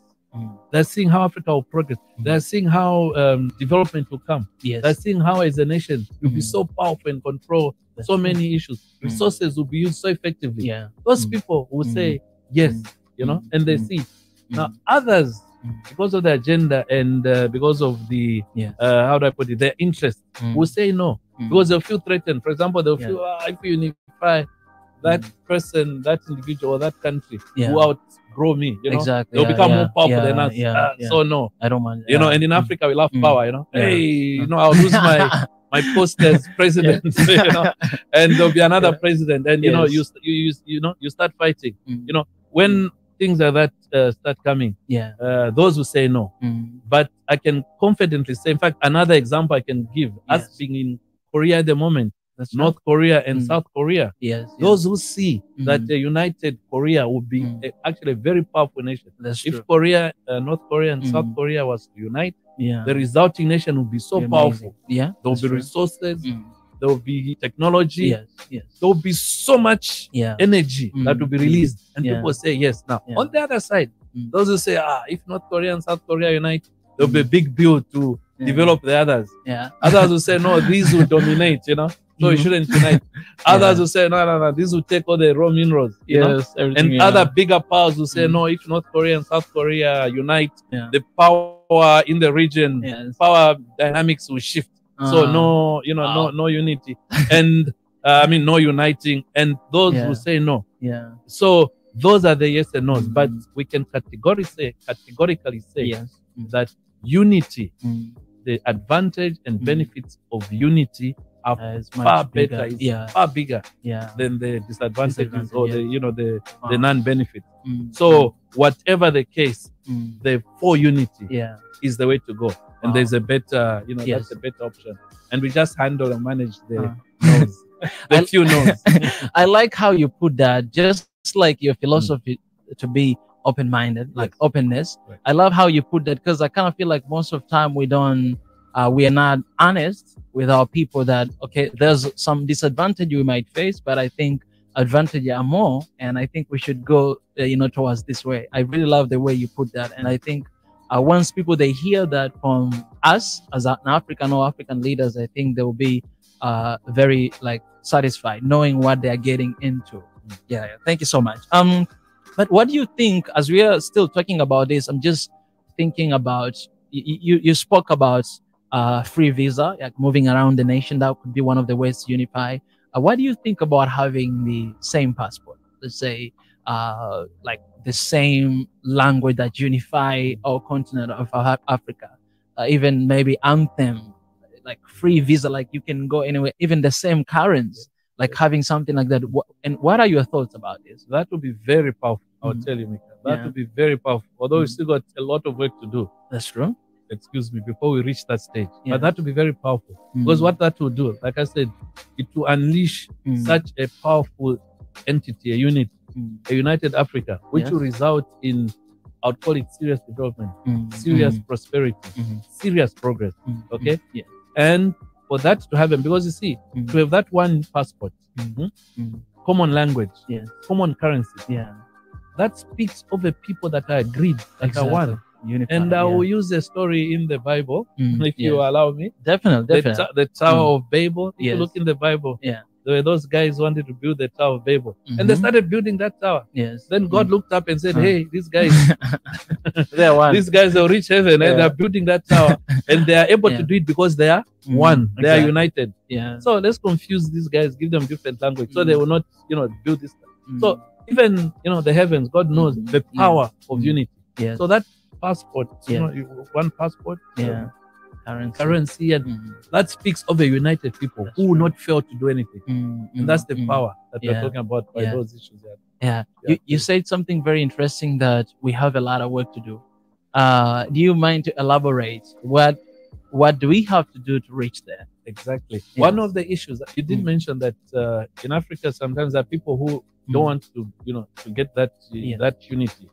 We and that's one of the things to overcome as Africans, to recognize one another and support one another. sometimes we are accused of they call it the PhD syndrome. Yeah, pull him down, pull him down syndrome. Where you see someone doing better than you, you pull him down. This one, and you want to be the same. We need to get over that syndrome. Where we build each other. We build each other. We are growing. Someone is going up, we push, and we all come out. And another theory, we hear this theory, the crab theory, that if you put crabs in a jar, they will not come out because they will all be pulling each other. Was it the monkey? I can't remember. Or in a jar, they will help each other come out. One will come out and they will pull each other. We will need to learn those theories that when we are put in the jar, we push one up, he gets to the edge. Then that one who's on top starts pulling everyone. Then all of us will be out of the jar. In saying that, we're saying that when we overcome that that aspect of us, accepting one another, pushing one another, supporting one another, going forward, and accepting that this is my brother, this is my, and it doesn't matter, what he's doing. I'll not be jealous or envious. And right. in being one, we can have a leader. We all agree this is our leader, and we move because we're all after one goal. Those are the things we have to overcome, and then physically, obviously, in our different situations, we start accepting. When we see this one, this is my brother, and that will go a long way. Then this, I'll call them artificial borders because it is the Western powers, the colonialists that that petitioned us and divided us. When we start realizing that those borders are artificial, that those borders were made by man, and that before that, the continent was thriving and moving, and that will help us. So there's still a lot of work to do because all the systems now, the systems, the economics, the powers, the customs, and everything, we have to put them together. That's true. And things work. So that's where we have a lot of work to do. I really see one also mega problem that we have. You can correct me if I'm right. I think there's also lack of trust between, as you were explaining, between maybe one country and another country, or envy and all those kind of things, because you see a lot of leaders or a lot of countries would be open to form treaties and form collaboration with other countries from outside of Africa, let's say Western or Asian or something like that. But it's not the same thing happening to some of the countries when it comes to Africa. I don't want to pinpoint the countries, but I see there's a little bit of lack of trust between one country and another, that I would rather go outside than collaborate with my friend. While I see there's a lot of issues and problems that we can resolve within Africa, even without including somebody else outside, if we're just united and we become correct. Does it make sense? It makes a lot of sense. In fact, I can tell you that is the approach that the African Union now is taking. There's if you go it's called the Great Lakes Region Conflict Resolution Committee. There was one which is the whole of Southern Africa, which is SADC, and Eastern Africa. And the AU resolved that let Africa conflicts be resolved by Africans. Exactly. Why go out and start bringing other people to resolve your conflict? So if you notice now, when there's a conflict, say in DRC, for example, Kivu region, or the other regions, Africa says, let's put together a force and let's resolve those forces, conflicts ourselves. So what you're saying makes perfect sense, Mika. And also that shows that that's a sign of maturity. Exactly. That is Africa, is Africans, and there's a continent. We are maturing because now we are resolving our own conflict. Because if you need other people to resolve your own conflicts, then you question your maturity and your development. So that is making sense. And right now, I'm happy to report that that's actually what we're doing. A lot of conflicts now. And I'm happy I was actually sitting on one of the committees that actually resolved one of our conflicts in Africa. And after that, it was a very enriching experience. I said, look, it's amazing. On our own, I got together representatives from countries, the conflict resolved. I'm like, we're making progress. So this is good. I was part of that, one of the Great Lakes region. So that was very good. That's really amazing. Another side note, this, before coming here, I kind of asked my my people that, hey, I'm gonna have interview with someone. I didn't mention anything, and I was like, hey, if you have any question, please let me know. I will ask him on the spot. So this is one question that I think a lot of us we know. Somebody asked to say, hey, if you get a chance, please ask him that why most of African leaders are corrupted. That's an interesting one. That's an interesting one. Yes. You know, there are certain aspects that Yes. have to be dealt with on the Korean, not Korean, on the African continent. Yes. Okay. I talked about conflict. Yes. There are a lot of things that plague Africa. One of them is conflict, poverty, Yes. you know, ignorance, disease. Yeah. Okay. Now, corruption has been one of them that has been, you know, put on that, and that is one issue, which again, when that I'll call it maturity, yes, and when that development of the society and the mindset of the African, because you see, when we talk about all this, you're not talking about unity. A lot of things go with it. Exactly. And one of the things that will go with this unity is mindset change. That's true. Okay, where you're saying, look, you know, these are my brothers. I'm doing. These are our people, and I now that thing you said about pushing one another up, recognizing, exactly, you know, that will now come and say, okay, look, why should I, you know, defraud my brother, or why? Let's build one another the way other economies have done. So the way for me to deal with this problem, two ways. Obviously, one thing that is happening now, if you've noticed in Africa, the legislation and the enforcement on corruption has gone up, which was not, if you look in the past, before, it wasn't. Right now, it's quite strong. If you look in African countries, corruption, or there's actually now an active and political will to deal with it. And it is very significant. Look at other countries, you know, Zambia, all the other countries, it is there. Now, the next step, like I was saying, is now to say, okay, having dealt with it, and having enforced it, it's now to say the mindset, the other developed nations, those that have made it, you know, with that attitude, the mindset of saying, okay, we're developing our country. These resources are ours. And as a, you know, as a people, we want to all get better. Exactly. That is the part now we're still pursuing. But I can confidently say that actually it has reduced in Africa, and because of enforcement. Before it was difficult to enforce. You know, you have a chief, you know, in Africa, we do with chiefs and kings. Exactly. And the king's word is truth. You can't go against the king or the, you know, and he'll do whatever he wants. But now the, you know, people are stronger, even just from your question. Exactly. You can tell that people now. You cannot ask that. You can tell that people now raising their shoe. Hey, you know, can you look at this? Before it wasn't like that. You know, there was martial law, but now people, both leaders and the African, are coming up, and the issues being addressed. So there's progress. Wow, that's amazing. Thank you so much for answering that in very amazing way, and I'm really satisfied. Well, another question, sir, that I think we are heading towards the end right now. A lot of young people are listening to you and watching you right now, and a lot of young people out there, they want to become leaders. They want to become, some of them maybe want to become father and all those kind of things. What is your advice to young Africans out there who are pursuing their dream, and they want to really change their countries, their society, their family, and Africa at large? Very good opportunity I have now. Yes. To talk to the young Africans. Yes. In fact, when I talk to young Africans, I'm talking to Africa itself. Yes. Because it is a fact that Africa is made majority by youth. Yes. In fact, it's the youngest. I think it's the youngest continent in the world. Exactly. With youth. Yeah, I saw that. So meaning Africa is the youth, and youth is Africa. So I'm talking to Africa now, and that's how serious this issue is. And the advice I can give, first and foremost, I think to the young African youth, to Africa, do not look down on yourself. Wow. And do not let anybody put you down. Yes. Because I know there's a lot of pressure on the youth, especially, you know, negative talk, stigmas, and that gets to the youth, especially African youth, and start looking, and you lack confidence.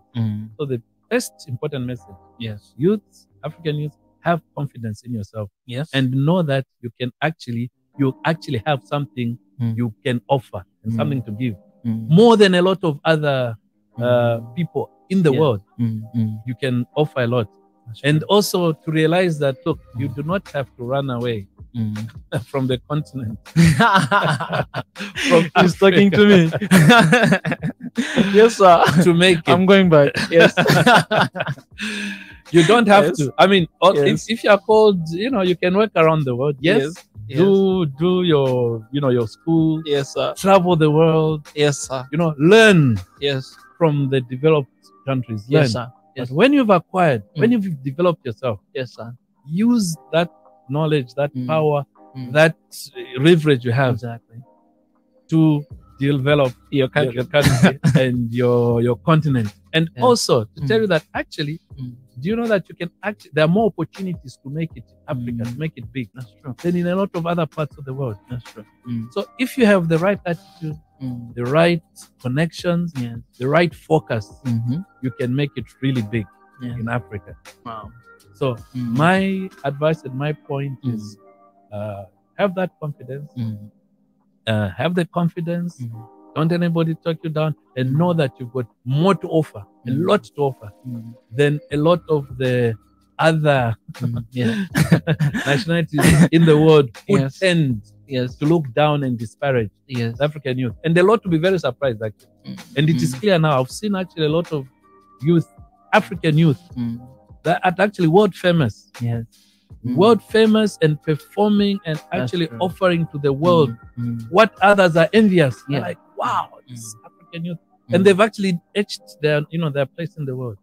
And finally, maybe the final advice I can give is that remember that nobody else out there will come to develop your home and your country. Yes. Apart from you yourself. No good Samaritan will come and saying, oh, I'll come and develop. No, the development of your home and of your continent is only you can develop it. Remember that. Yes. And it will be good. And Africa will be the top. It will be the best and biggest continent in the world. That is my advice to Africa, talking to the African youth. You being African. I'm overwhelmed. I feel like you're talking direct to me right now. Thank you. Thank you for that. Yeah. Do you see yourself running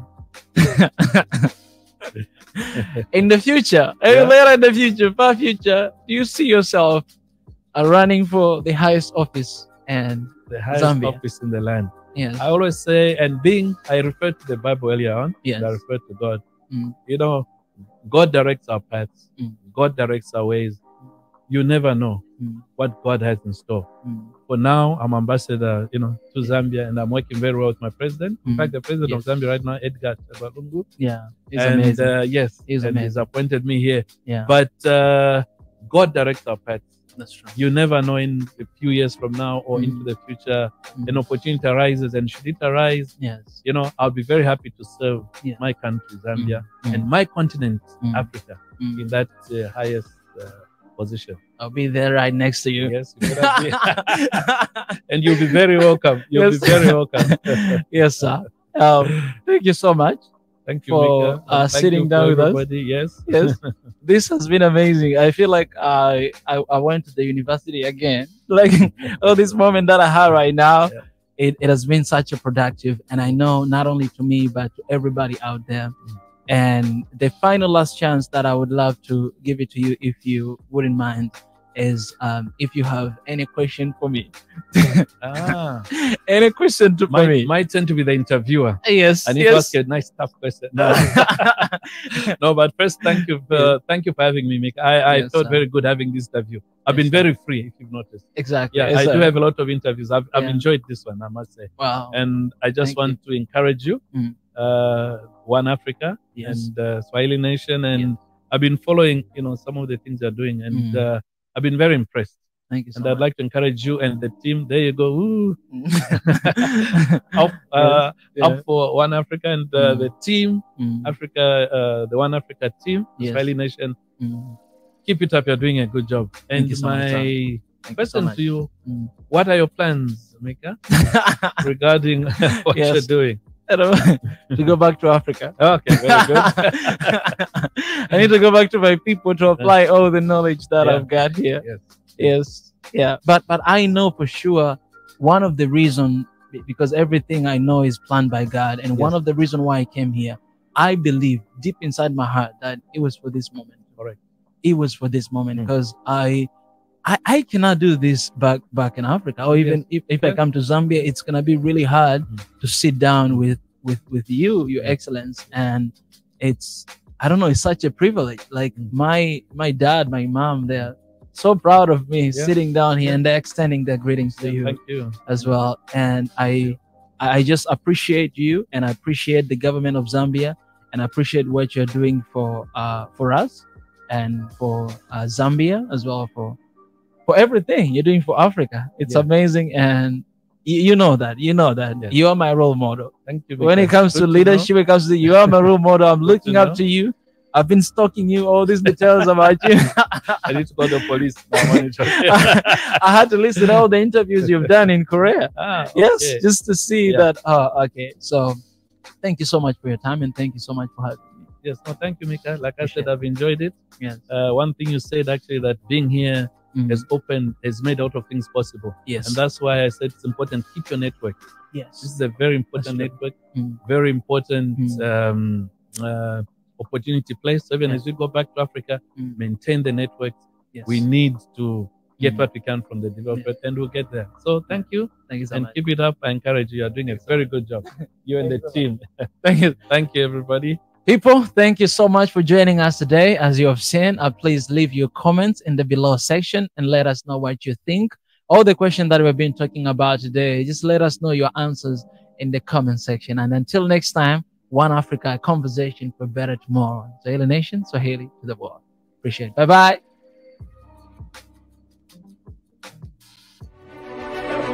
So I've prepared something very small, very, very small. And this is not for you, but it's for Mama. Because I was thinking, I was like, what can I give His Excellence? I'm like, I don't have anything to give to him. He's supposed to give me something. So I wrote something very special. I think Mama might like it. Oh, nice African bag. Yes. And you won't believe it. She was looking for something to put her pad in. And this is like the right size, a small pad. Wow. And nice and African. Yes, it's nice from Tanzania. I had to keep it for a long time, long time. It's new. Wow. And I was like, actually, I was thinking about maybe later on, if I have, a girlfriend or a wife, I'll give it to them. But that's it to give it to Mama. Mama, thank you so much. Yeah. Thank you Thank you so much, sir. Thank you. Much appreciated. Yeah. You always remember this for the interview. Yes.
Hi everybody, this is Mika and welcome back to Swahili Nation and One Africa.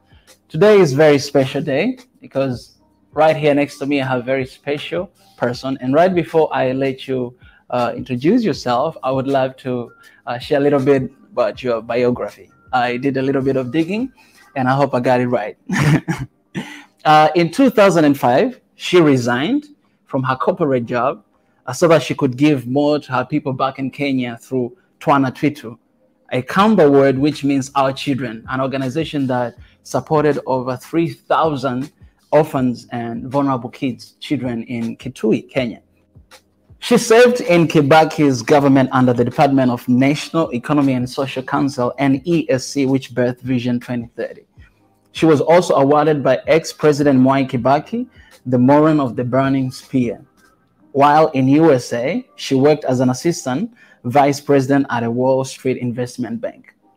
She was also part of the team that devoted itself to improve Kenya's image in the US. She is philanthropist, humanitarian, politician, wife, and a mother of 2 beautiful kids. And recently, President Uhuru Kenyatta appointed her to serve as Kenya's ambassador to South Korea. Ladies and gentlemen, let's welcome Her Excellence Honorable Mwende Mwenzi. Thank you. Welcome. Thank you. It's a pleasure to have you here today. And I gotta say, you're a very busy person, but I really appreciate for setting time aside and sitting down with me. It means a lot to me, to my career, and to Swahili Nation as well. I really appreciate it. Pleasure being here. Yeah. Pleasure being here. Before we jump right away into the topics and questions of today, I'd love to have a ice-breaking question a little bit. Oh my. Go ahead, let's hear this. Yes. It's how is Korea to you? Korea is wonderful. With the exception of just this particular moment, of course, we're filming in the middle of the summer, unexpectedly warm for me, unexpectedly humid for me. This is my first summer here. With the exception of that, Korea, both the country, the cuisine, and importantly, the people are beautiful. I've only been here now for going on 9 months, and I wouldn't replace the experience with anything. Wow, that's beautiful. And what it means for you to be a Kenya's ambassador to South Korea? It's a very humbling experience. I'm representing my government, but importantly, I'm representing my president, His Excellency Uhuru Kenyatta. But more than it just being a point of humility and conversely pride, it's a big responsibility because I have a duty to perform, and I need to make sure that during my tour of service that I perform my duty to the best of my ability, and that I serve well, and that I advance my country's goals. Oh, that's beautiful. Wow.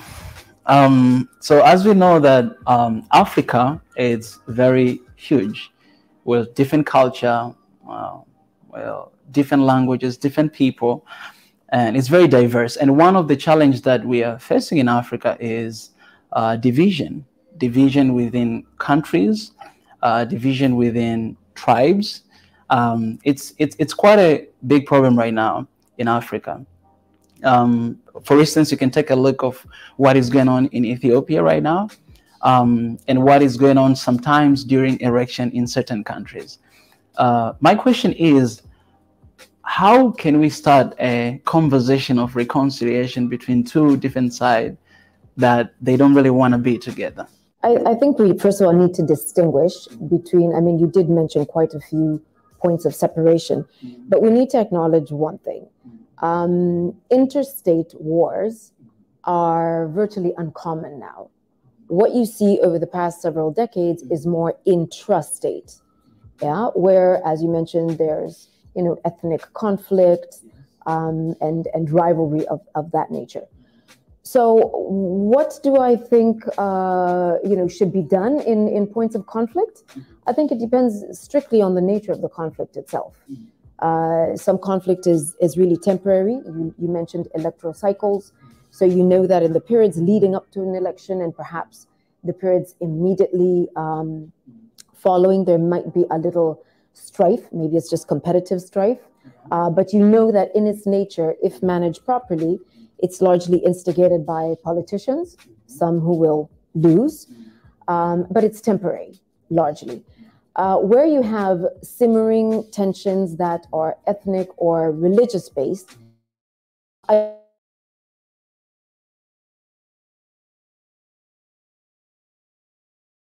in every single country, even in countries that are going through turmoil, there are community leaders from across the spectrum, from the political spectrum, from the business community, from the political fraternity itself, religious and otherwise, who can come together, because if a country implodes, you know, everybody goes down with it. So look to the leadership, and then I think it really trickles down. And I appreciate so much for the answer. I think it's very important. I'm wondering, I know in Africa we have AU, right, African Union, but do you really think people want to be united? Largely speaking, I think yes. Number one, there's power in strength. When you are fragmented, when you are divided, you have less of negotiating power. You basically, you don't have that much to leverage, especially if you're using one voice to leverage a global position.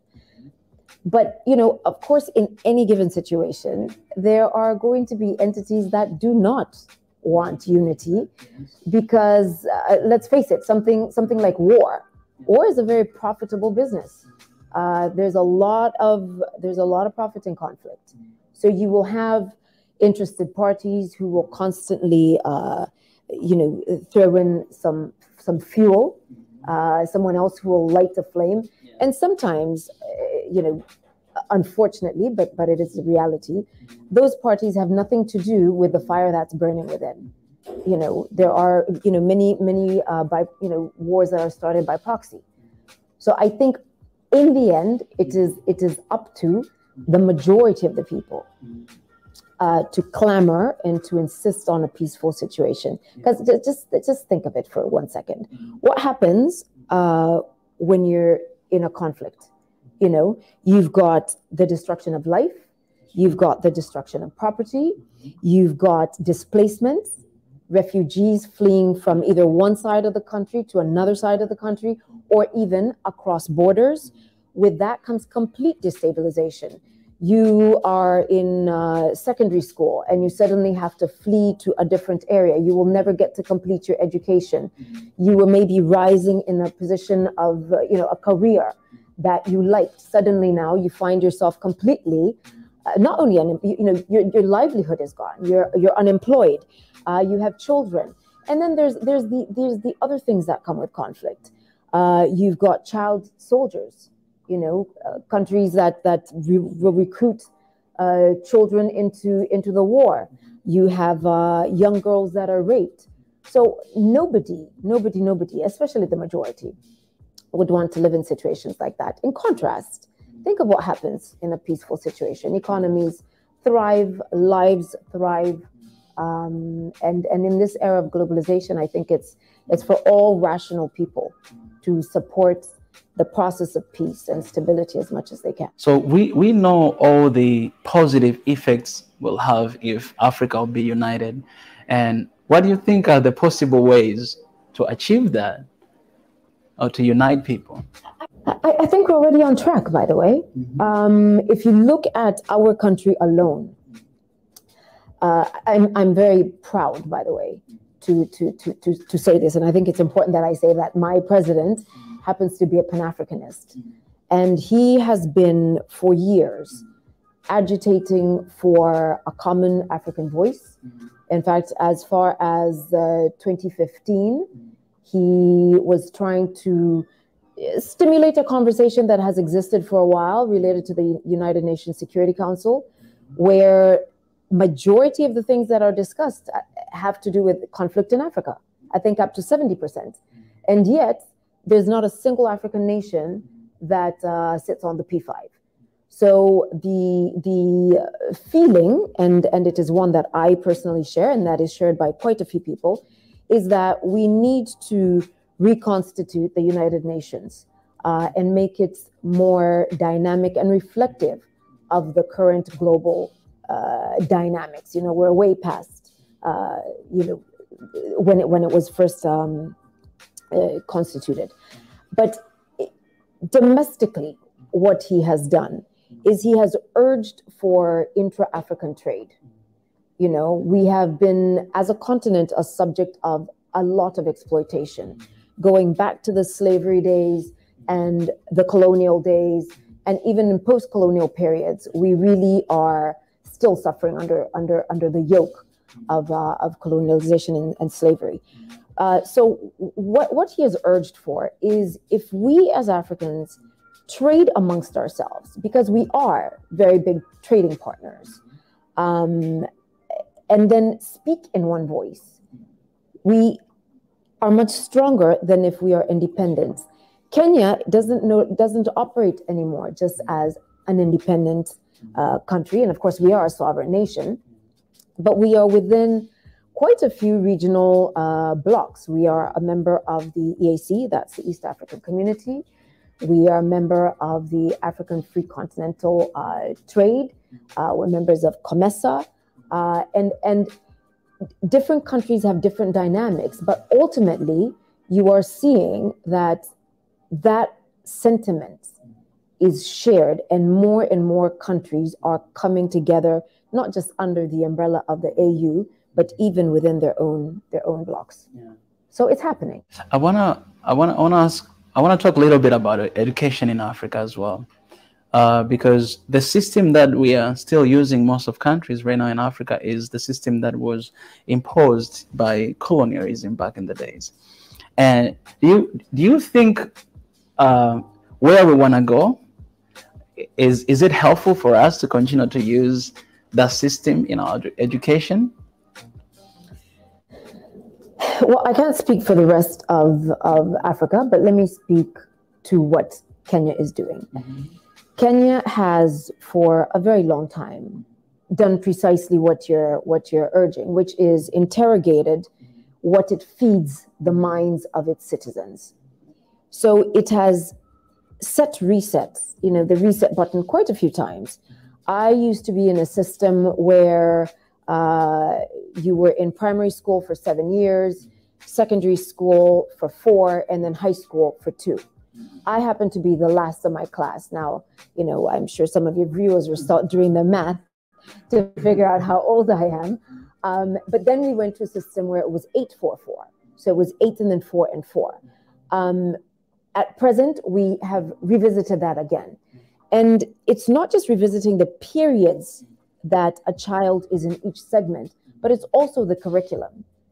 Because the world has changed since I was born, and you cannot have the same curriculum today as we did then. So we're constantly modifying ours, and I think that it's important that all other nations do that, and then key to it, going back to the Africanness of it, the Afrocentric element, is then integrate local cultural aspects that instill cultural pride, because if nothing else, we're defined by our identity. Wow. Okay. I'm out of words. Let's talk a little bit about dual citizenship. I understand that you are a Kenyan American, and it was quite at the time when you were appointed to become ambassador right here, it was such a big news, back in Kenya and in the parliament. It was just a huge debate about it, that you should, let go of one citizenship to fully be Kenyan.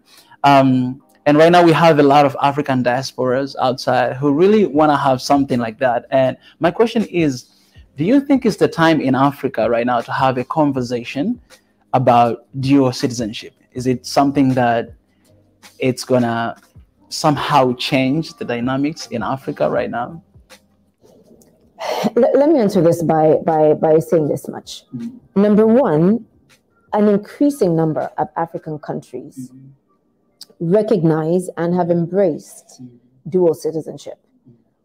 You've got big countries, like big economies. You've got South Africa, you've got Nigeria, you've got Malawi, you've got Kenya, and the list is growing. If you compare the number of African states today versus, say, 10 years ago, you will see an upward trend. Now, look at the European bloc and look at how many countries in Europe acknowledge and support dual citizenship, and it will tell you just what the value of dual citizenship is. Now, when it comes to Kenya, yes, it is true. It is definitely true. It's in the media that I was being asked to renounce my citizenship.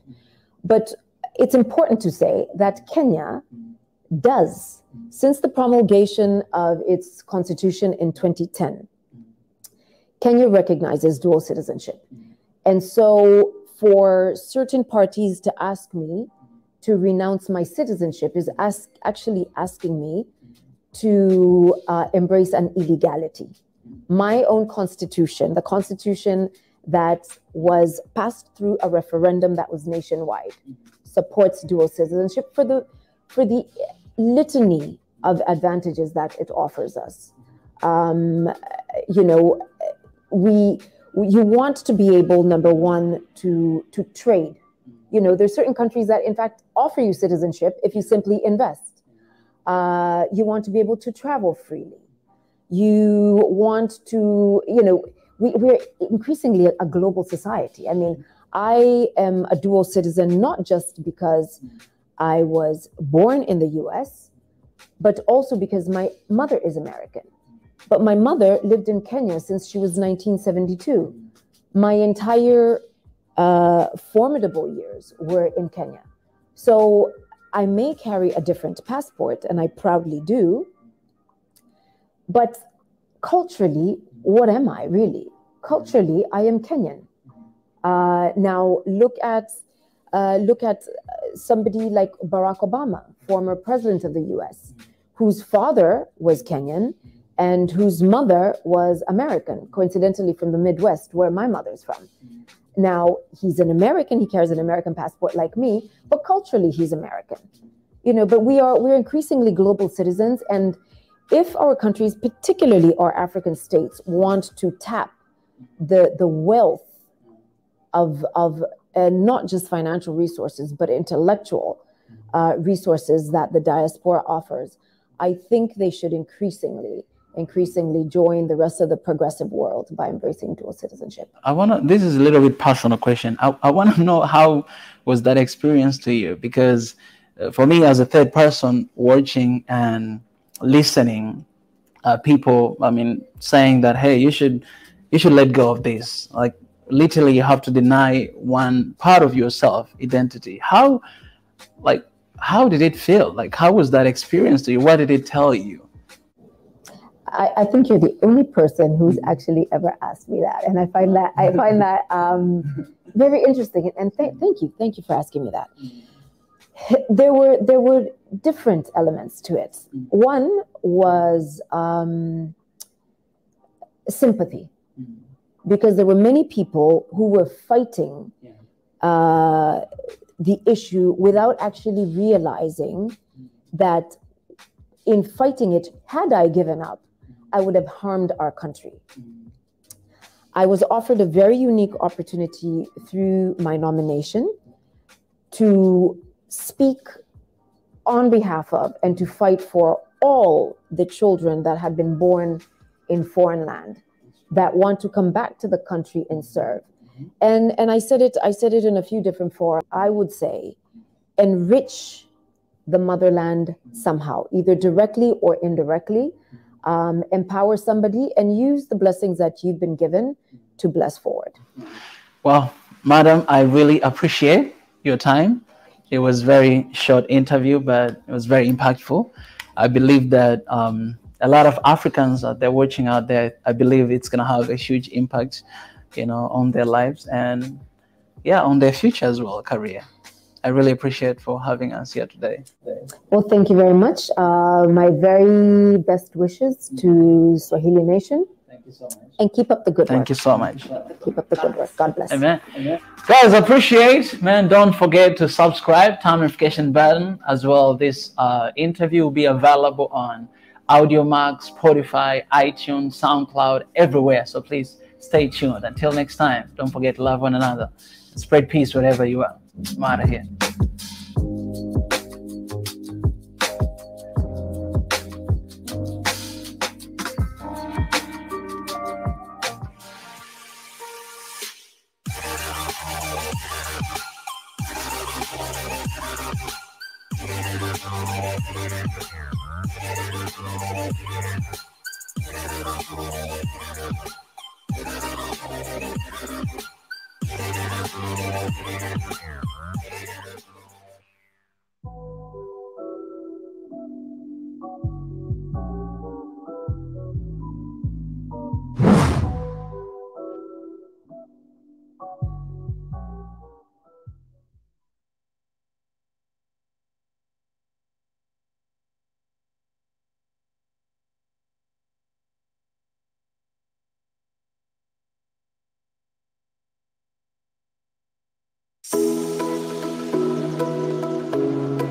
The geopolitics of the world never got crazier.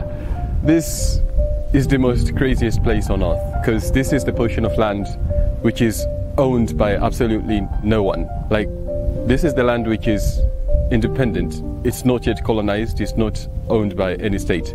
You see, Egypt has some claims to the land of Sudan, and Sudan has claims to the land of Egypt. And if any of the two nations claim this land, they will have to lose all other claims to their neighbor. Like Egypt will have to lose their claims to Sudan, and Sudan will have to lose their claim to Egypt if they take this land. And this land is really not that productive. It's really a desert place. So they chose not to claim it. So this is the only portion in the world which is owned by absolutely no one. And today, I declare that this is Marsfield Kingdom.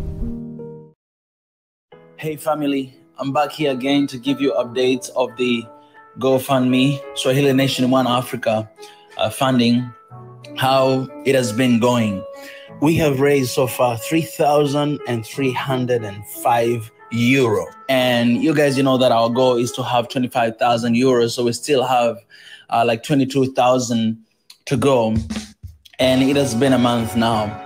I just want to appreciate every single one of you who have donated something to this cause. Thank you for believing in us. Thank you for believing in the vision. And thank you for taking one step to actually be the change that Africa needs. In order for us to reach this goal, in order for us to do our work properly, in order for us to continue to actually act upon all the ideas and visions we have, we still need your support. So I know some of y'all have donated and some of y'all have not yet donated. So I'm kindly asking you guys to do that. So all the time that we have been talking and sharing about this is going to be the year of action, we meant it, everything that we said. And this is the moment that you can be part of it, participate in the action of transforming Africa. Having an office, guys, is more than just sitting on the chair, the desk, and do the work we're doing. But this is going to transform the whole atmosphere of the work we are doing. It's going to transform the image of Swahili Nation One Africa and how we operate our day-to-day activities. So help us out to get this place. Help us out to continue to create content that we're going to release out there that will defend and protect the image of Africa. Help us to be official. Help us to stand for our brothers and sisters, Africans, who every single day are dying and there's nobody to stand for. We have taken all the risk and we are ready to be accountable. We are ready to be responsible for our people. We're ready to fight for our people with everything in God. So we're putting our lives on the line to stand for our brothers and sisters who are suffering right now. So far, we have been trying our best to fight. We've been trying our best to reach out to different organizations. We've been trying our best to speak out, but our best is not enough. And so we want to expand. We want to have office, the place where we're going to have all the lawyers. We know we have a lot of African lawyers out there who will be willing to actually contribute to fighting for our people. But help us with this first stage of having an office so that we may continue to do the work that Africa deserves. Africa needs change. And we have decided to change first and to go ahead to transform this beautiful continent.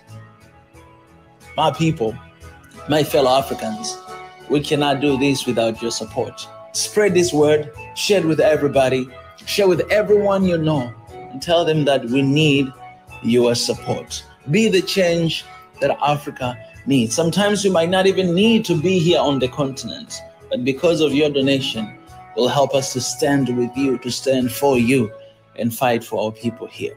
I appreciate, guys. Thank you for your generosity. Thank you for your giving, and thank you for your heart. I love you so much, and I'll promise you that we'll see that one Africa in ours are the largest aves on Earth and the fastest runners of all two-legged animals, covering up to 5 meters in a single stride and running at speeds of up to 70 kilometers per hour. Their 5-centimeter eyes are the largest of any land animal, and their cheeks the largest of any bird. A hatchling can be as big as a grown-up chicken. Ostriches lay their eggs in communal nests. The females incubate the eggs by day and the males by night. Their coloration is such that the male will blend with the darkness by night and the female with the sun by day, giving them a perfect camouflage for incubation. As a habit, ostriches ingest stones and gravels to help in their digestion. On average, one ostrich carries over 1 kilo of stones in one of its 3 stomachs.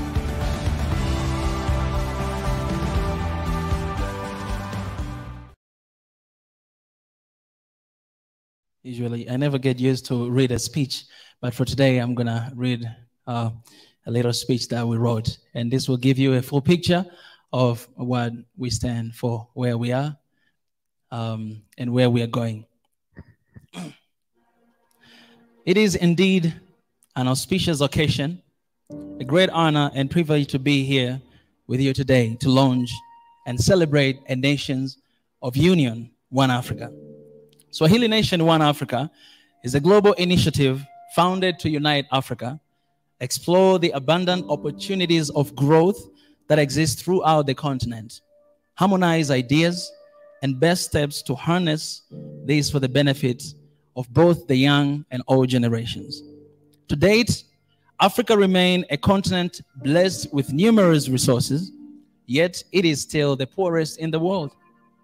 There are numerous internal and external factors that causes this dissonance. The World Bank estimates that by the year 2050, sub-Saharan countries will be home to more than 1 billion people, half of whom will be under 25 years. This demographic stands the best chance at transforming the continent. The most dangerous poverty of all is mind poverty. Colonizers paralyzed Africa decades ago using the education system. The imperialists to date use the divide and rule principle. Africans have for decades been turned against each other. The family unity in Africa, which served a pivotal as a building block of human behavior and society at large, where formative values and respect and responsibility were instilled by parents, all the social order is now disintegrating. Should we sit back and continue complaining while cursing the neo-colonialists? My people, eradicating mind poverty in Africa starts by acknowledging our history, being aware of the present, building on the future, and learning from our mistakes. My people perished and being destroyed for the lack of knowledge. Knowledge remains the biggest challenge we face as Africans. Even with little knowledge we possess, partly our minds have been brainwashed and misinformed. The divide and rule approach of the colonialists remain prevalent even in the current times. Africa, we have allowed ourselves to be divided along with tribes, religion, skin color, clans, ethnicity, amongst others. One Africa, we declare our diversity is our strength. We embrace unity in diversity. Generations behind us are silently pleading for direction. The time is now to reconcile with ourselves, neighbors, and the whole continent. It will be a long road to healing, but in solidarity, we break away from the chains of division and walk the path to freedom.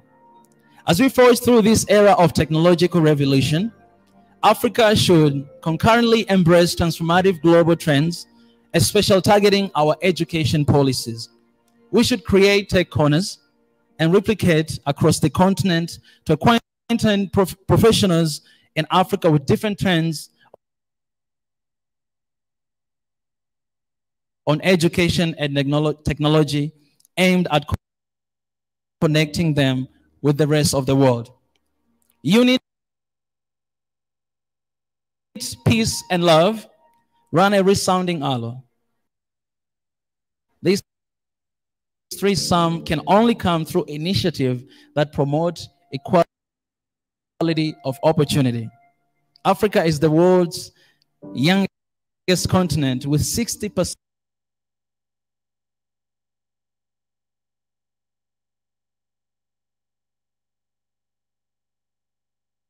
of its population under the age of 25 years.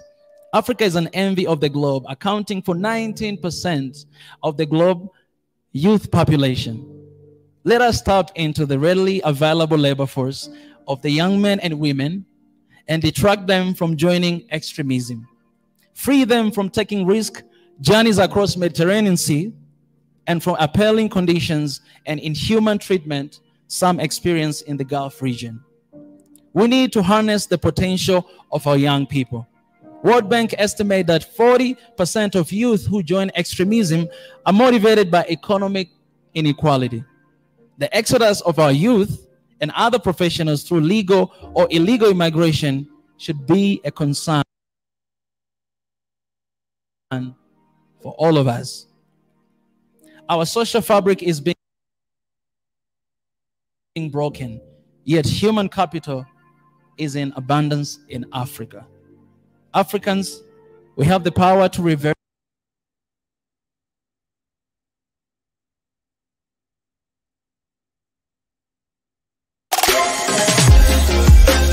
the brain drain into skill gain. I envision an Africa where everyone gets quality education and accessible health service, where no one will be scared to show their ethnicity, religion, or belief, where everyone can traverse freely without being scared of their safety, where everyone is respected for just being a human, where love and peace are our resources for being. Giving is cherished. Sacrificing in service for the benefit of others are honored, where integrity, honesty, hard work, and result-based leadership are the core motivation for all people, especially those who lead us. One Africa needs more than just talent and passion. We need a rich network of like-minded people, dedicated professionals, experts in various fields, and vast ideas on moving forward to bring about change and prosperity to our beautiful continent, Mother Africa. For a long time, Western media and other foreign nations have manipulated and distorted the truth about Africa for their own gain. No one else can defend Africa but Africans. No one else can support or change this continent, Africa, but Africans. Africa is our home. Africa is our heritage. Africa is our pride. Africa is for Africans. That's why you clap, guys.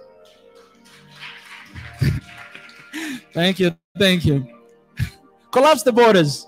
We, the African youth, are ready and energized to build our continent into prosperity. We have the ability to solve our own challenges without external interference and manipulation. We are advancing to reach all Africans across the planet through conversation for a better Africa. We are on a mission to defend the image and heritage of Africa, to decolonize the mind through authentic knowledge, and create a bridge for oneness and peaceful Africa. The core essence of our unity is towards a one Africa of solidarity in peace and love. Knowledge is power. Our people need to be empowered through genuine knowledge based on our values, customs, beliefs. And Africa before colonization. Let us join hands and share in the vision of our humanity, the vision for a one Africa. With all humility, I pledge today that one Africa will unite and build Africa and its people despite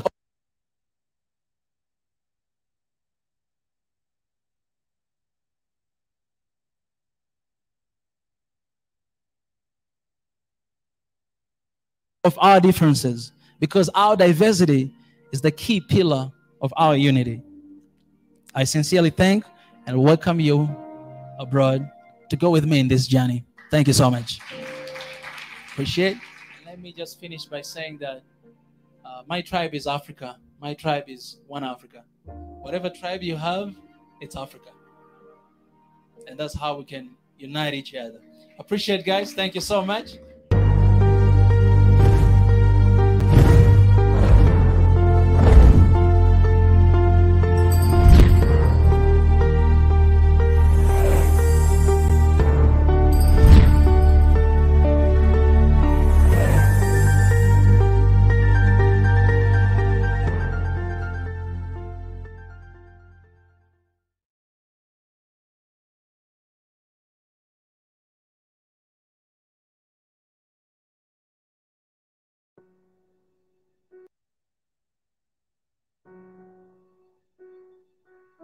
The world that we are living right now, there's so much lies, and we're living lies. Sometimes, even when you speak the truth, people, they're not interested in the truth.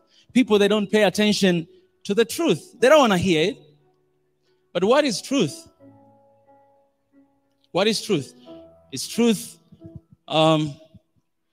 is it what you read from the books? For example, if you want to know about Africa, is it what you read on the book? Things that different people, they write, right? Their opinion about Africa? Or is it something that somebody tells you about yourself, that this is the truth? This is who you are. For me, at least for me, the truth for me is that still small voice inside of me. Like when the whole world is telling you that this is impossible, achieving one Africa in our generation is impossible. We have been struggling for that for like 60 years and we still don't have unity in Africa. It is impossible. There are there's still small voice inside of me that tells me that it's possible to achieve that. When the world is telling you that, you know what, you cannot do this. I mean, you're African, you cannot make it, especially outside of Africa, because you're black, you cannot make it. There's still small voice inside of me that is telling me that you can do. That is truth for me. And each one of us, we have that instinct inside of us. Regardless of what the world tells you, regardless of what has been written in the books, because everything you see is opinion of people. They did their own research, they discovered some stuff and they wrote it. That means you can find your own truth as well. And it's inside of us, that voice. And if you never heard that voice, then I think you can do whatever you want to do, whether it's meditation, whether it's research, whether it's going to school and find the truth at the end of the day, because the truth will be there. The world we're living in today and the system of this world, it was never created for black people or for Africans. This system, as they were creating it, like Africa, you and me, we were outside of the picture. That's why today, you African, you can go anywhere around the world and still feel like it's not your home, still feel like you're isolated, exploited, you're not belonging there because it's not your system. Our ancestors, when they were taken a long time ago during slavery and brought there, they were brought there not to have a good life. No, they were brought there to work for white men. to develop them. Today, you have a lot of countries out there that are developed because of the blood, sweat, and tears of a black man. That's how it was created. So it's true, today we're fighting for the rights outside of Africa, but I'm afraid that we might not be able to see that. And I'm being optimistic when I say this, because unless that system change, we cannot see that change, because it was never created for you at the first place. But sadly, not only outside of Africa, when you come inside of Africa, we are still struggling with the same system. And today I'm going to share with you some of the lies that we have believed for so long time about Africa and about ourselves. But it's all about the propaganda of changing the narratives and the beliefs about Africa so that we may never succeed. And I'm not going to point fingers at anyone. In fact, I always point fingers at us as Africans. The lie began from the very beginning of time, right? And I can ask you one question right now. What does history tell us you about Africa? Who discovered Africa? If you write right now on Google, who discovered Africa, you find out that it's one white man that he came and discovered Africa. And you can ask yourself that how can you discover a place that already exists? How can you discover a place that people already live in that place? It is impossible, but that's what the history tells us. That's what people believe about Africa, that it was discovered by a white man. This guy, he came, and then he went back, he gave a report, and then the next we know is colonialism, because those guys, they sat somewhere to divide Africa like a piece of cake, because they discovered it, they own it, it belonged to them. But that is us. We discovered, we're the first people to know. And today you have a lot of people around the world that they think that Africa was discovered by them. So they divided us, right? Divide the continent and give each other some pieces. When you go to Angola, Angola was part of Congo Kingdom, guys. It was not even called Angola, it was Angola. Angola, it means the kingdom. That's the meaning of Angola. Even the capital city of Angola, they say it's Luanda right now, but it used to be called Luanda. But you know, those white men, when they came, again, guys, I'm not anti-West. Don't get me wrong. But again, when those colonizers came, what they did, this is what they say. They say, if you read in the history, they'll tell you that they were not able to pronounce Angola. It is impossible. Like, you are smart, you study, you're civilized, that's how you see yourself, and you cannot pronounce the word Angola. So it changed to Angola. Luanda, it changed to Luanda. And so many other different places. If you type right now on Google, who discovered, the first person to discover Victoria Falls is a white man. David Livingstone, he's the one who discovered Victoria Falls. But the people of Batonga, they used to name that place Mosi Oatunya, the smoke that thunders.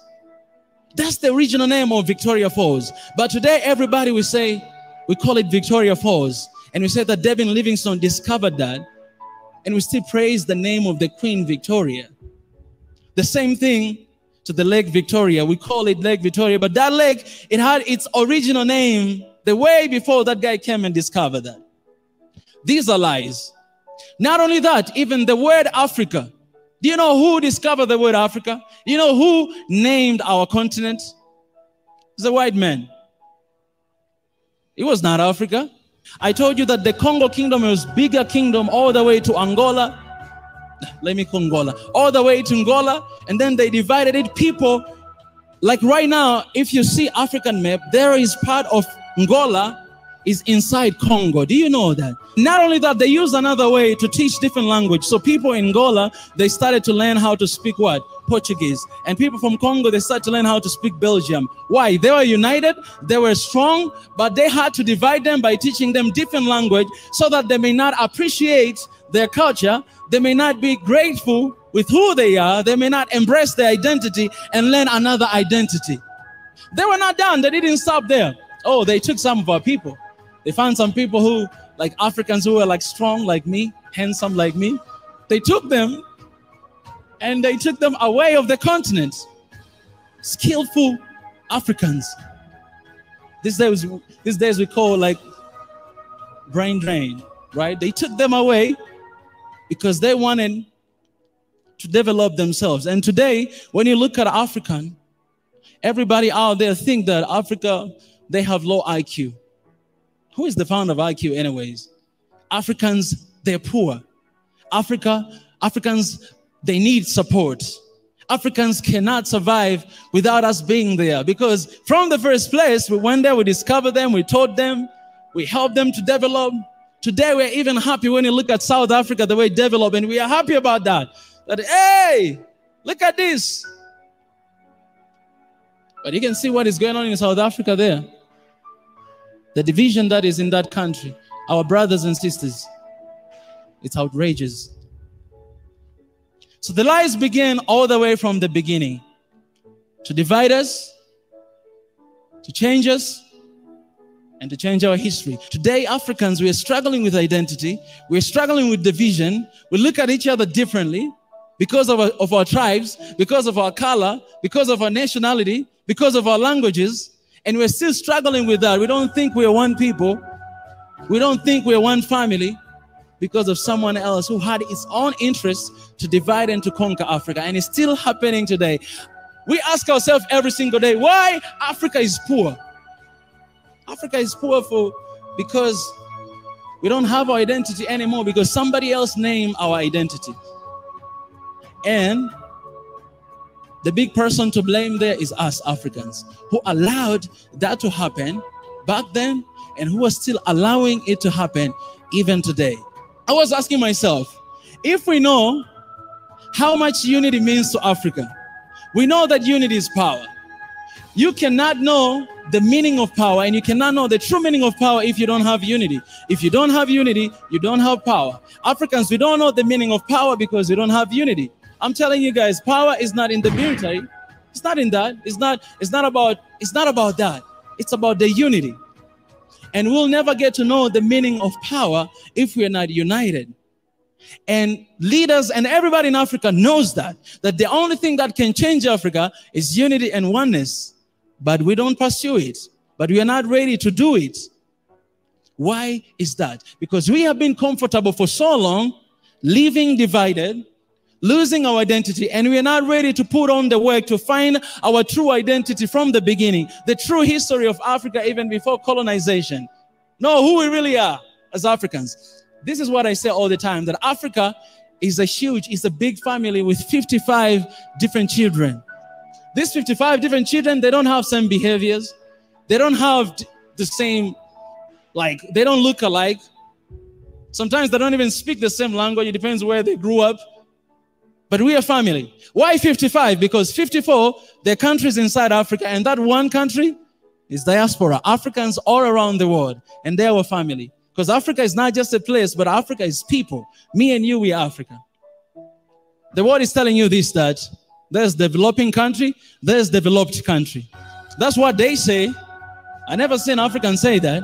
Who said that? White man. He said that. Oh, you guys, Africa, you are a developing country. Oh, us, we are a developed country. Let me ask you a question. Developed country means you got yourself figured out. But why all the time, constantly, you're looking forward and you try to exploit Africa to develop yourself? If you're developed, you don't need to develop yourself. You're a developed country. You got yourself figured out. And we are the ones that are developing. And yet, you exploit us. The truth is, we are all developing country, guys. The reason why there's this lie, so that you may look down on yourself. You may look down on yourself and believe that you need help, you need support, you need loans, you need aids, and you always beg to that because you want to develop. You are still not developed. What is the true meaning of developing? What is the meaning of that? And today, the system of this world was never created for Africans, and yet we still try to develop according to the Western standard. That development is having tall buildings, like long buildings and all this stuff. It's not about that. What about community? What about where people live? What about food? What about infrastructure? Do we really need tall and long building while our people are dying in Africa because of hunger? Why don't we invest that money into food? Why don't we empower our farmers so that they can produce more and Africa will never struggle with food? Today we have to ask for food from outside to come to like the world, anyone for 100, even 1,000 years, because Africa is the only continent that has everything. Like name it, everything we have it in Africa is the richest continent in the world. We cannot be free until we're in charge and we are in control of our own narratives, of our own medias, of our own economy. The reason why we're still poor because our economy is controlled by the Westerners. You can never be free if your economy is controlled. The reason why the media never talks positivity about Africa because it's not African media. They have their own agenda. Just like I told you, all these lies about Africa, they have their own agenda. They will never talk positivity about Africa. We want to transform and change Africa, and we cannot change Africa if we do not change. Yes, we're talking about the biggest problem we have in Africa is unemployment, but I want you to change that word problem to opportunity. For me, I don't see anything as a problem. It's an opportunity. Unemployment is an opportunity for you to discover, for you to do something to create jobs in Africa. Because in the age today, it's not about sitting and waiting for government to employ you, but you stepping outside, see the problem. One of my friends once said, you have to fall in love with the problem, because once you fall in love with the problem, you do research, you search about it, and you try to do something about it. And eventually you bring that change that Africa needs. If I want to change anything surrounding me, then I have to change from inside out. And I'll be able to bring that change that Africa needs. And youth, we're the leaders of today, we're leaders of tomorrow. We always hear that. And we have that in our hands. It's an opportunity for us to bring that change. Thank you so much.